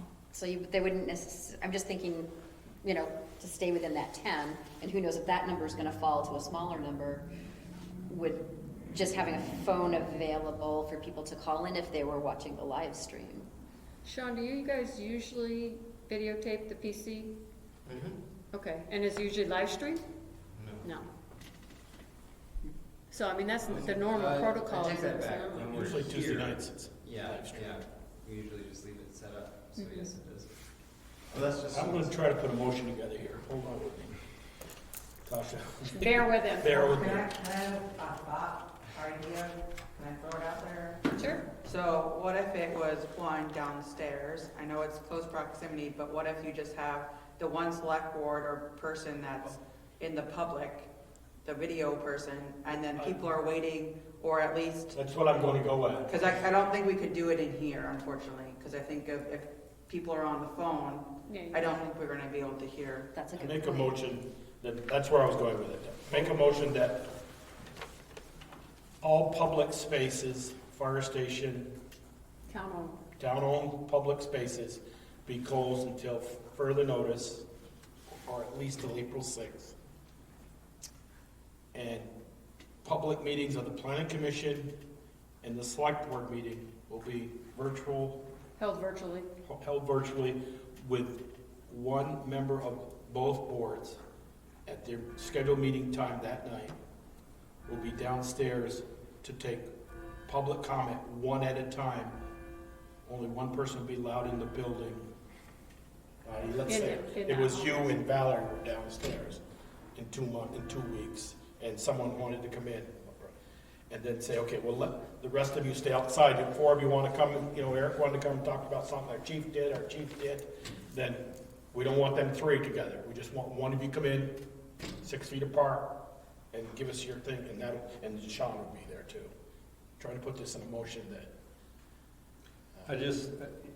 One of the things that I see being problematic is signing orders and that. We'd have to come in separate and do that. Is that? I mean, anything we vote on it. The other entities are fine because they don't vote on stuff that necessarily has to be signed that night, unless we're going to designate a signee for everything that we vote on that needs to be signed. Well, I mean, that could, depending on what it is, like the orders, we usually get an email from Sharon with the bills, so if, there's one person designated here, we could all say, yes, I've looked at them. If I have a question, whoever's here can pull it out and say, well, this is what it is, and then give the authority to whoever's here to sign on everybody's behalf. As long as it's in the minutes, I think that'd be okay. So there's nothing requiring the majority of the board sign those? I think the majority of the board has to approve it, and if that could be minutes, or a motion. Okay. Do you still have a question, Brett? I'm Comment? trying to understand the idea of the proposed televirtual meetings you discussed. So if people wanted to come in, you would allow them to come in, leave, and then somebody else could come in? Let's say 4 department heads come in, don't want all 4 of you downstairs, and in proximity down there with each. So they could come virtually too.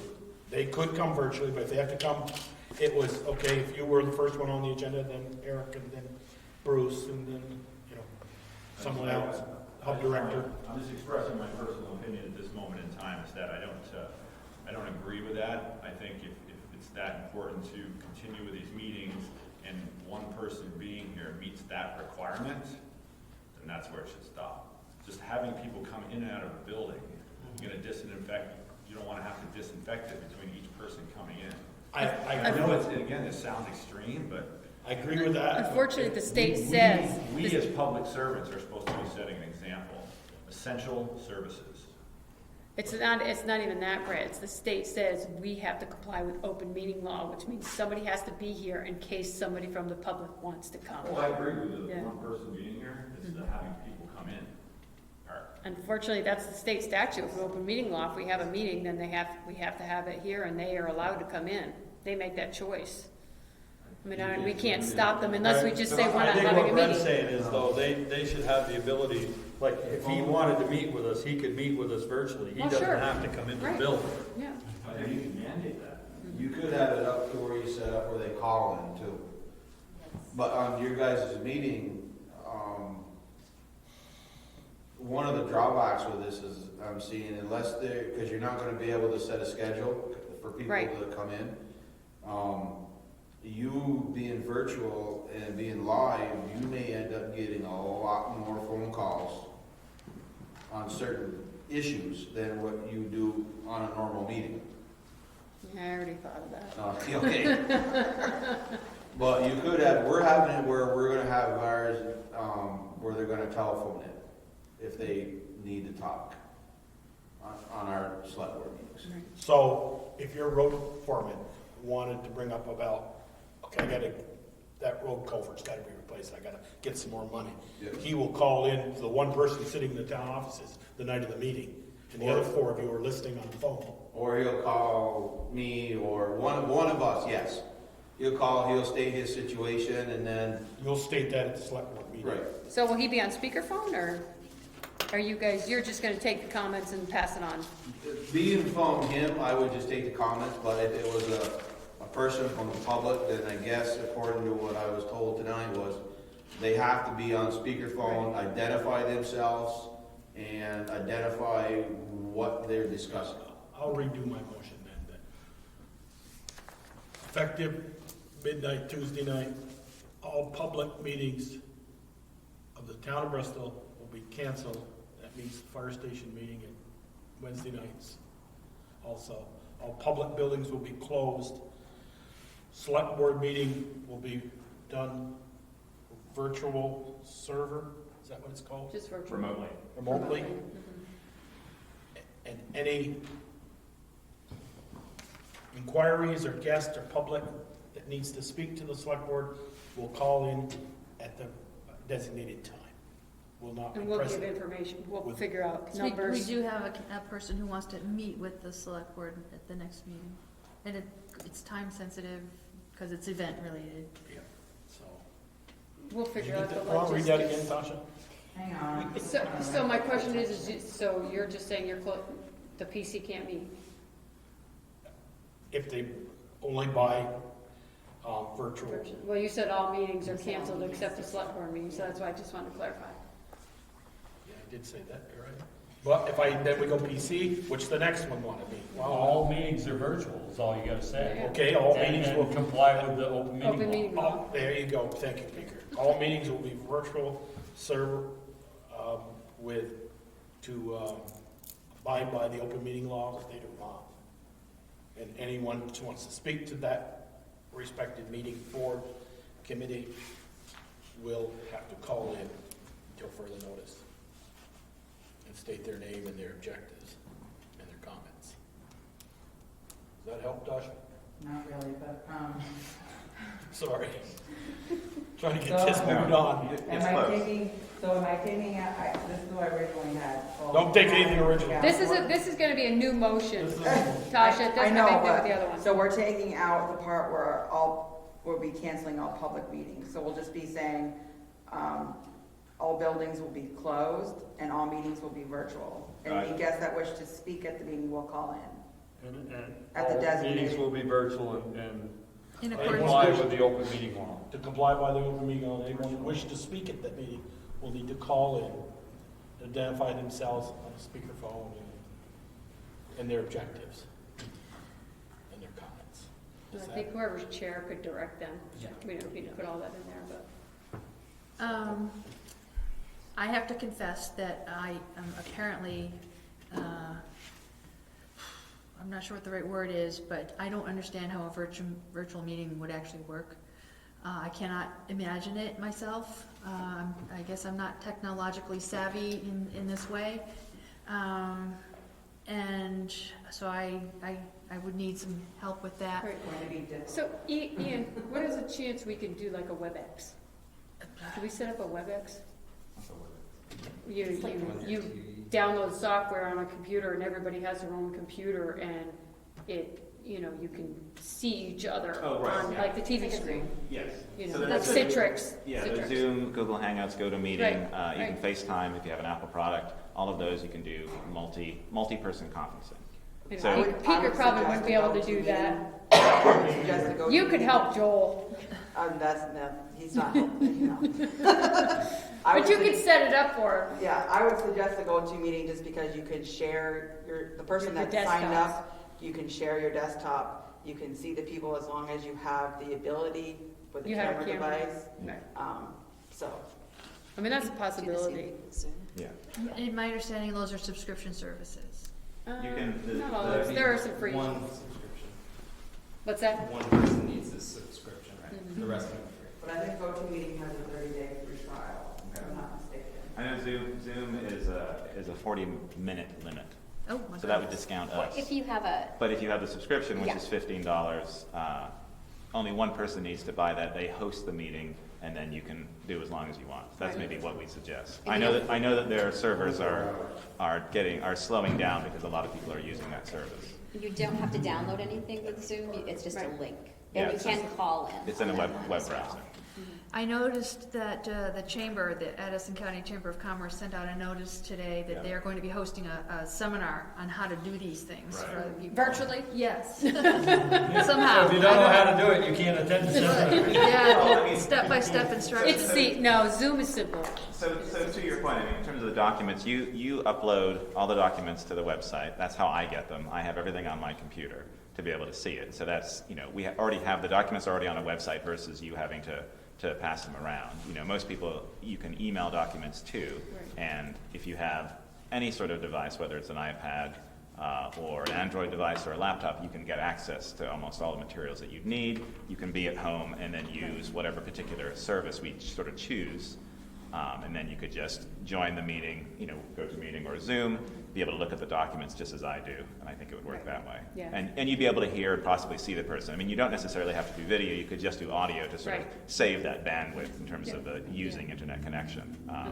The only downfall I find to that sometimes people talk over each other and it's That's hard, right. that's the only downfall. Which we do here. I had a couple more things. So I completely agree with Brett's comment. I think it needs to be, I don't think you only need to, if we actually have to have a person be in the building to make it to comply, it should just be one person. And I think we should take out NEAT. They don't need to be here.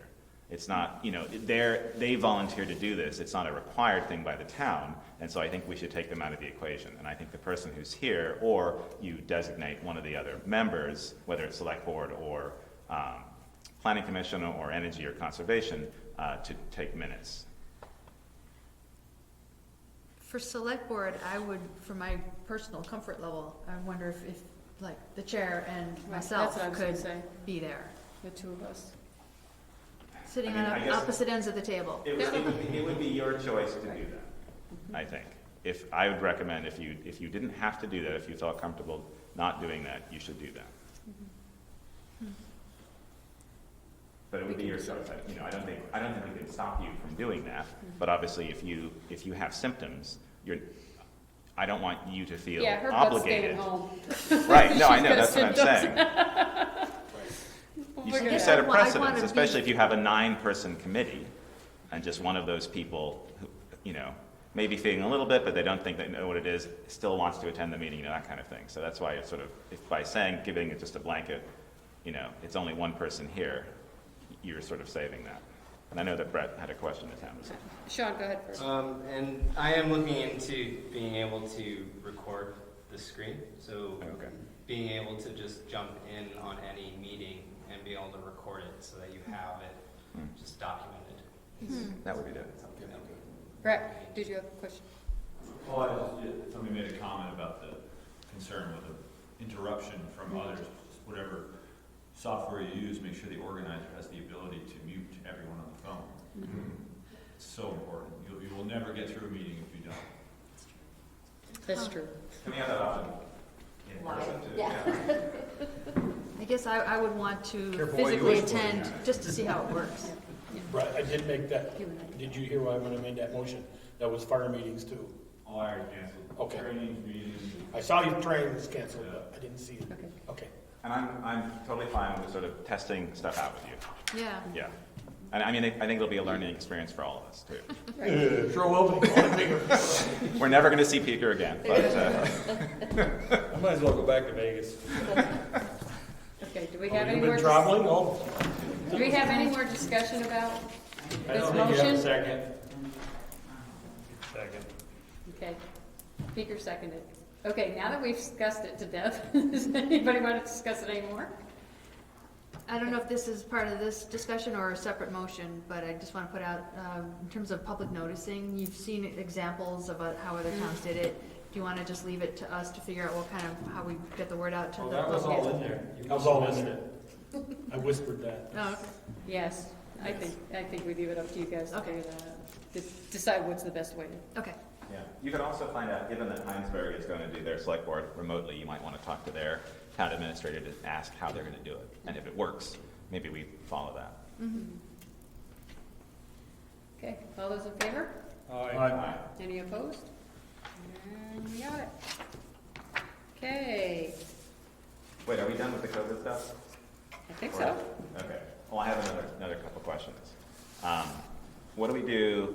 So if it's bars and restaurants, that's a state mandate to close. Does the town have what happens with church groups? I know that people are at church on Sunday, the Legion, also the Lodge. I know we can't control that, but can we recommend? I 'Cause think I think they're still doing events at the Legion. I saw a bunch of cars there, or my dad did when he drove through town. Like, what happens with that? Like, I we know need the to- Catholic Church is monitoring it, and they've canceled some of their services already, like they aren't doing morning services every day, so I think each church is dealing with it separately, how they're dealing with that. I don't know, churches were talking about streaming services. Yeah, Bristol's catechism got canceled, and I think coffee hours canceled now too after Mass. after Mass. Yep.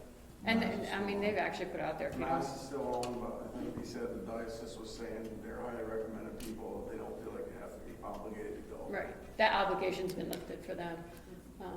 I don't know, we can't force really, and we can recommend, but the state's already recommended them. Right. Division of state and religion for a reason. Right. Right. Yeah, but Yeah, I know. this is. But a- it this would is a seem very- like they're not fools, you know. I hope If so. they're still meeting 2 days ago, and if the Legion is meeting, and they're one of the most susceptible groups of people, like, we're gonna see it hit hard in this town. You know, I think it's up to us, even if we don't have the power to do it, to highly recommend people social distance as much as they can. You know, and even if it's something, I don't know. And I know that, you know, at the state level that's happening, but it's still, I think that the town should also be saying that. I think it's very important. I think, Leon, you're not wrong there, but I think we can vote on it, but if the health officer says, I am closing these places, didn't I just hear somebody just say an hour ago, the governor has said all bars and restaurants are Right, closed? that just came through. I think that, so I believe if you check the statute for the health officer here, he or she has a lot of, when it comes to health issues, and say, no, we're closing that house down, everybody's out of it right now, or whatever. Okay. Well, If it was a bad, the Legion is a bar, so I Right. assume Well, they'd it's be also closed down. private. right. It's a Private, yeah. club.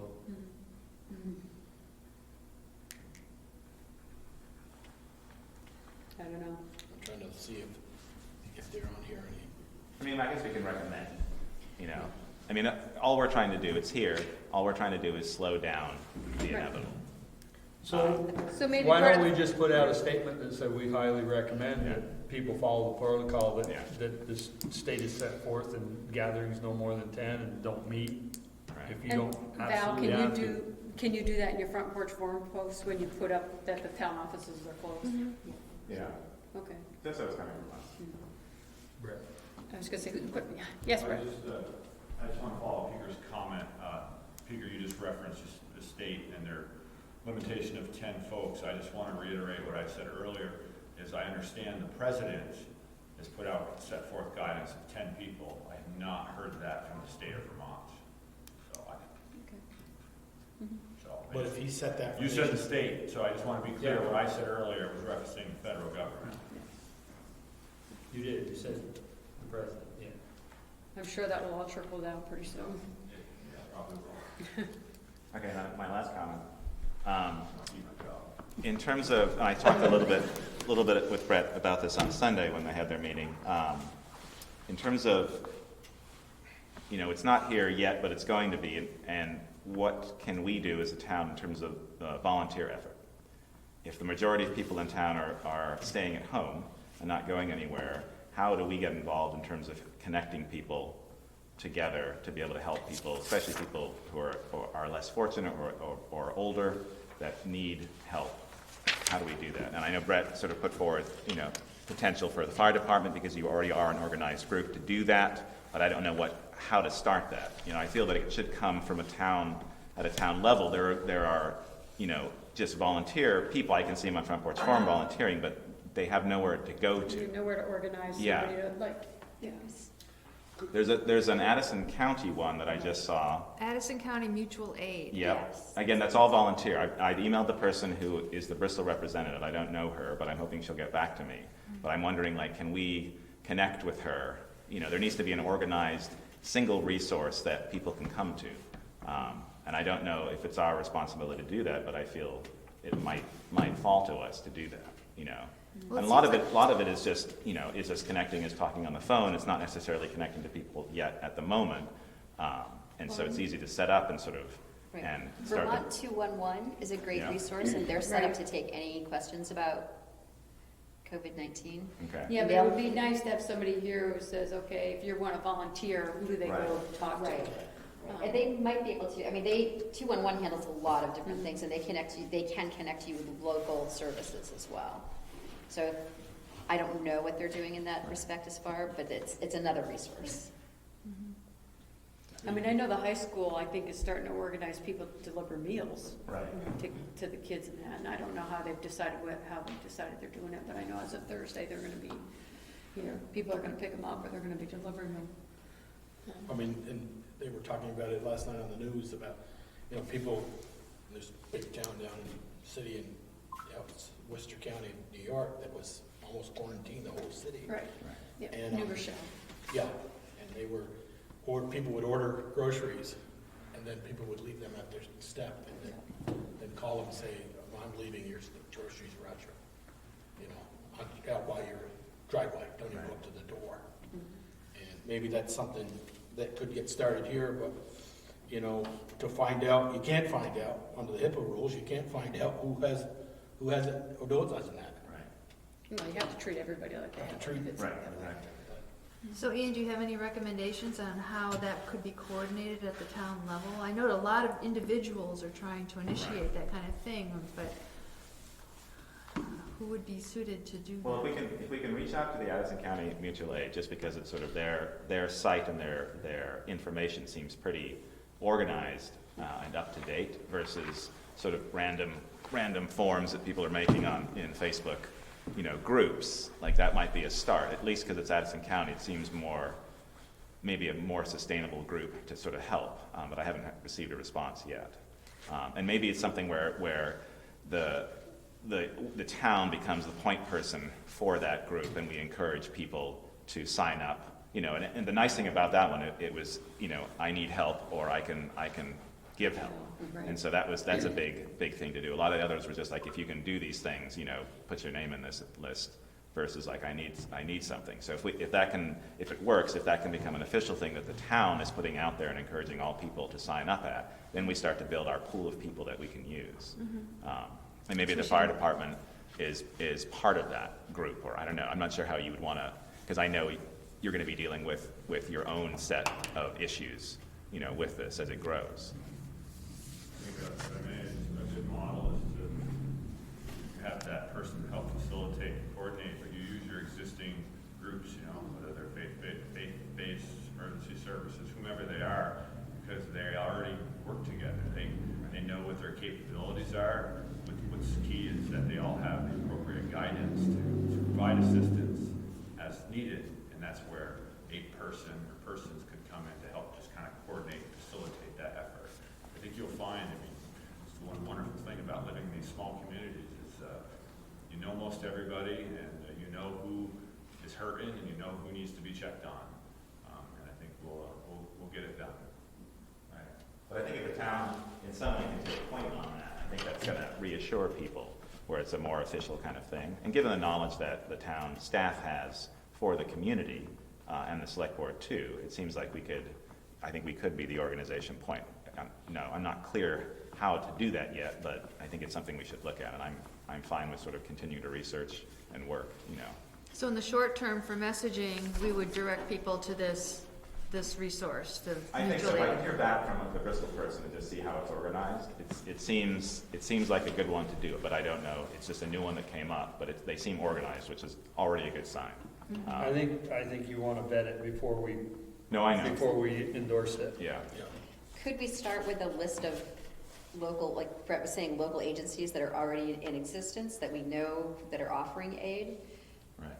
And just have a document that would go out and say, if you're looking for help, these are the places that we know that are offering help at this time. Can somebody help make I was that gonna say, list? do we know how we can Yeah. find that list or put that list together? I can check with the health department. I've been talking to them about a couple other things. They might have some recommendations, so I can do that.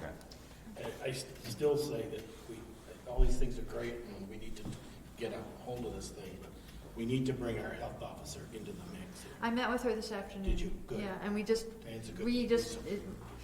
nothing, no information. Because And she can actually have more power than us to say, I'm closing that such and such place. It's something, she can do that under a health order, right? Kind of like we did over to the trailer park with all the rats. And we had to have Right. it outboard. We closed that trailer that night. I think she's following the guidance that's been published. Yes, I imagine she is. And, She's, yeah. she does. Yeah, but she can actually do more than somewhat, than we can order a private place to close down, like i.e. the Legion or, Mason Hall. I saw here, it probably will get canceled, but they're still advertising tickets for the March 29th prime rib dinner at the St. Ambrose that Sunday night. Imagine it will get closed. I was gonna say, I thought that canceled it. Okay. All right, can we move on?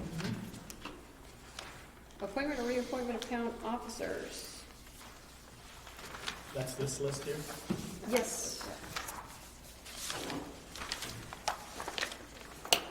I just want to say thank you guys.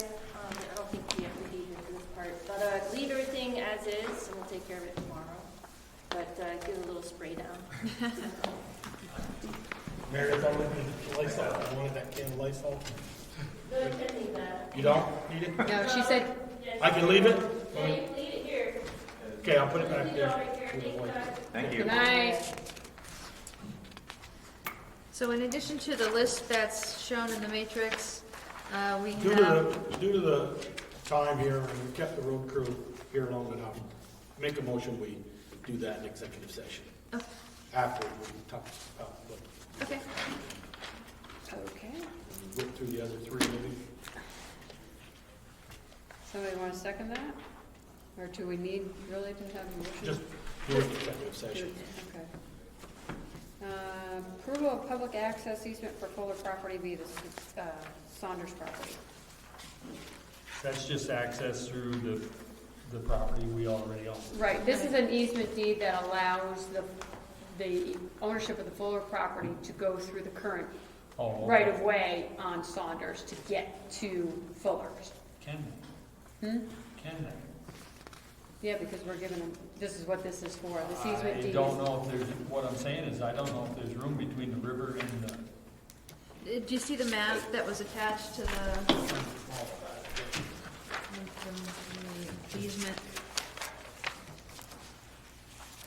It's easier to see in color, but at the top of the map, you see an arrow, a double-ended arrow.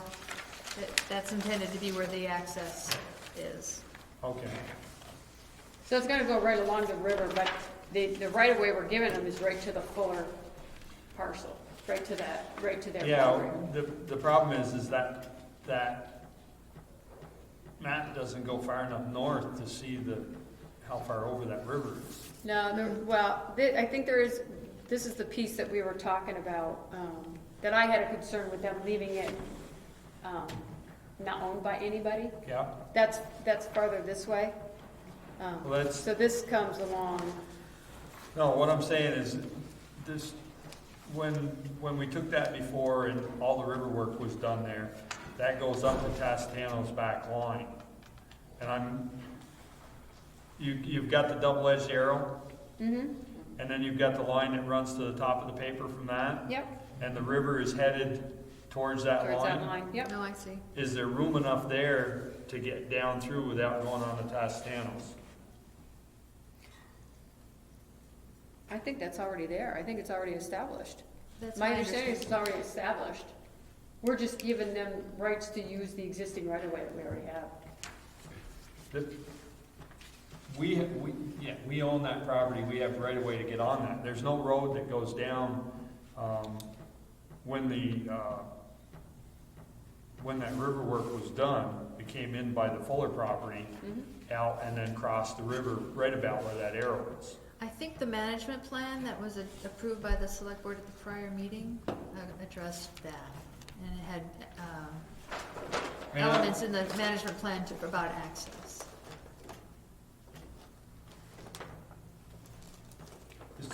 Who's asking for the access?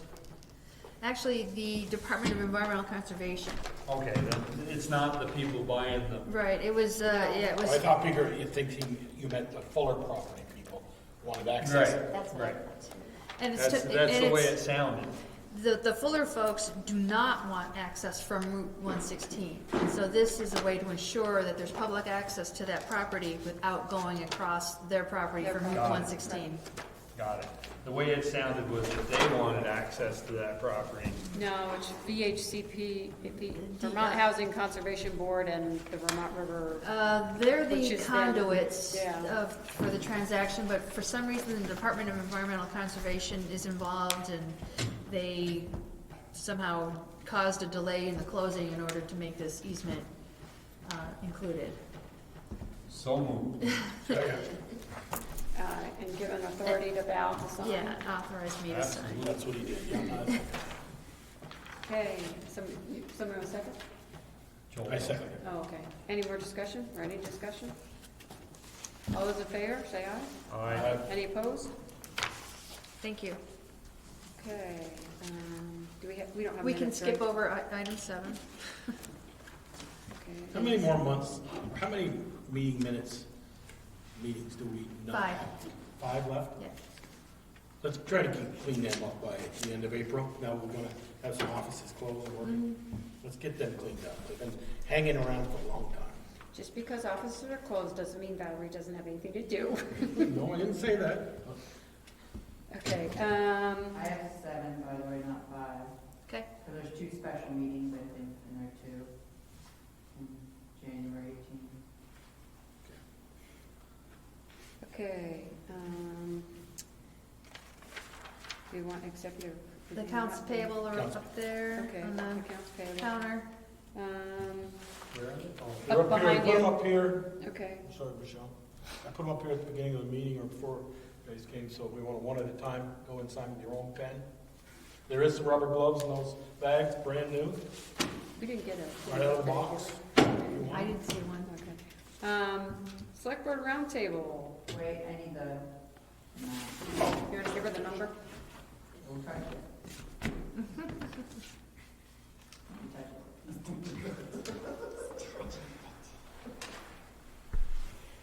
Sorry, I missed the meeting. the vote for $50,367.53.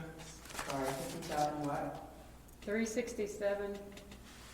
$367.53. Okay. And the meeting minutes are for Next meeting. meeting, okay. Are there any liquor licenses in there, Joel? There are Yep. several. All right, so people look at them and sign. Do I have to say who they are or no? Can. That's a special event. Special events we have to approve. Yeah. Pocock Rocks special event. Already, boy, and you're right on the ball with them. Yeah, and I'm sure it's gonna be canceled. When is it? June 20th. I hope. I hope so. CG, Well, it also depends what's. CG Holdings LLC. That's who That's was the requesting, and license- what is the licensee's request name. for? Doing business as 26R20 Gravity Craft Brewery. I assume What are you're the doing hours? samples, right? And what are the The hours? hours we heard, And enclosed 3 space, PM to 8 PM. Is that? enclosed space, right?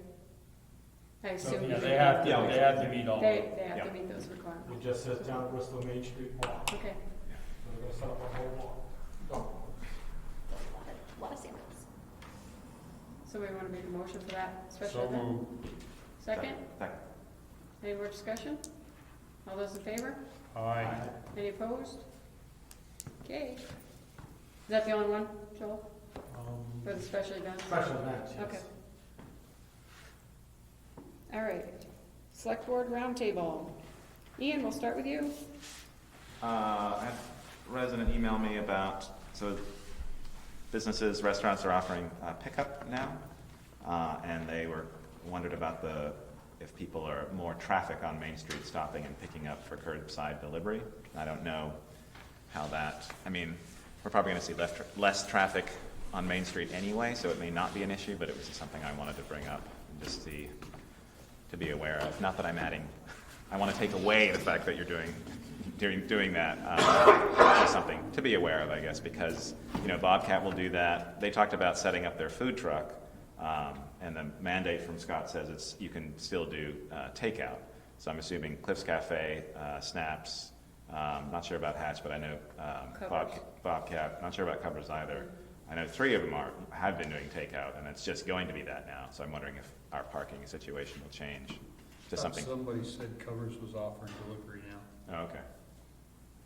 I'm not 100% sure, but I thought. A lot are, so it may not be an issue, but someone just mentioned that. I'm making it up as I go. Well, Covers always had delivery for pizza at night. But Right. that was No, they within the haven't had it village. They haven't had it in a while? No? Yeah, I was gonna say, because they had trouble keeping drivers. Yeah. You probably got They're gonna spare be in weeks trouble, out. what is it, 10 now? You said Well, bars and that's what- restaurants gotta close? That's why they closed the bars and restaurants, Yeah, right? For takeout only. check it out, yeah. Anything else, Ian? So that's that, and then I mentioned before, so on my Bristol Core side, I've set up just on the bristolcore.org webpage details the businesses that are closing or remaining open. So that's sort of a nice resource. I put that on that website and also on the Bristol Core Facebook page, and I'm sort of following and getting people to submit what they're going to be doing over the next few weeks. A number of businesses are closing, just temporarily. Vermont Honey Lights is. Simon Says is. Melissa Recycled Reading, she is remaining open and will do deliveries now. So it's kind of nice. A lot of our businesses are doing some innovative things in this challenging time. So I'm sort of highlighting that and trying to keep spirits high. I'd also recommend, if people can, to support our businesses online or gift certificates, things like that, because that sort of helps immediately. And then you would, once we get through this, you're able to use it at that point. And I'm going to sort of keep pushing that, because it's going to affect, a lot of our downtown businesses. Well, I know Honey Lights does online ordering, does Right, and Simon they're Says? adding more. Does Simon Says do? Simon Says she's working on that, yeah. Anything else? No, that's it, thank you. Darla? Being new, I don't have a lot. I don't have much of anything really, just concern for our community in this time, especially for our businesses. I know in my work, I work in the early ed world, and a lot of them are wondering if they can weather this storm at all, beyond a week or so. Do they charge families while they're not there? Do they not charge them? If they don't charge them, they certainly can't weather the storm and come back afterwards. There's a lot of concern within the community, and I think as much as we can give them resources, that would be the best thing that we can do. I know it's gonna be tough for all of them. Them and small businesses. Yeah. And then the ones that need to be open for emergency personnel. Right. It's a tough decision. It's a tough situation. Thank you. Speaker? The corner of North and Garfield, resident has raked all their leaves into the road. And we need to send them a letter and have them get them out of there prior to, I think we're due to have our street swept. And I don't think it's the responsibility of our street sweeper to pick up Somebody else's leaf litter. And if we have a rain, it's just going to wash into our drains. Yeah, that'll be even better. It'll cover up our stormwater drains. That's what we need. That it? Yeah. Thank you. Dolan? I just want to echo what Darla said. She's absolutely right. And to You've never people- said that before, Joel.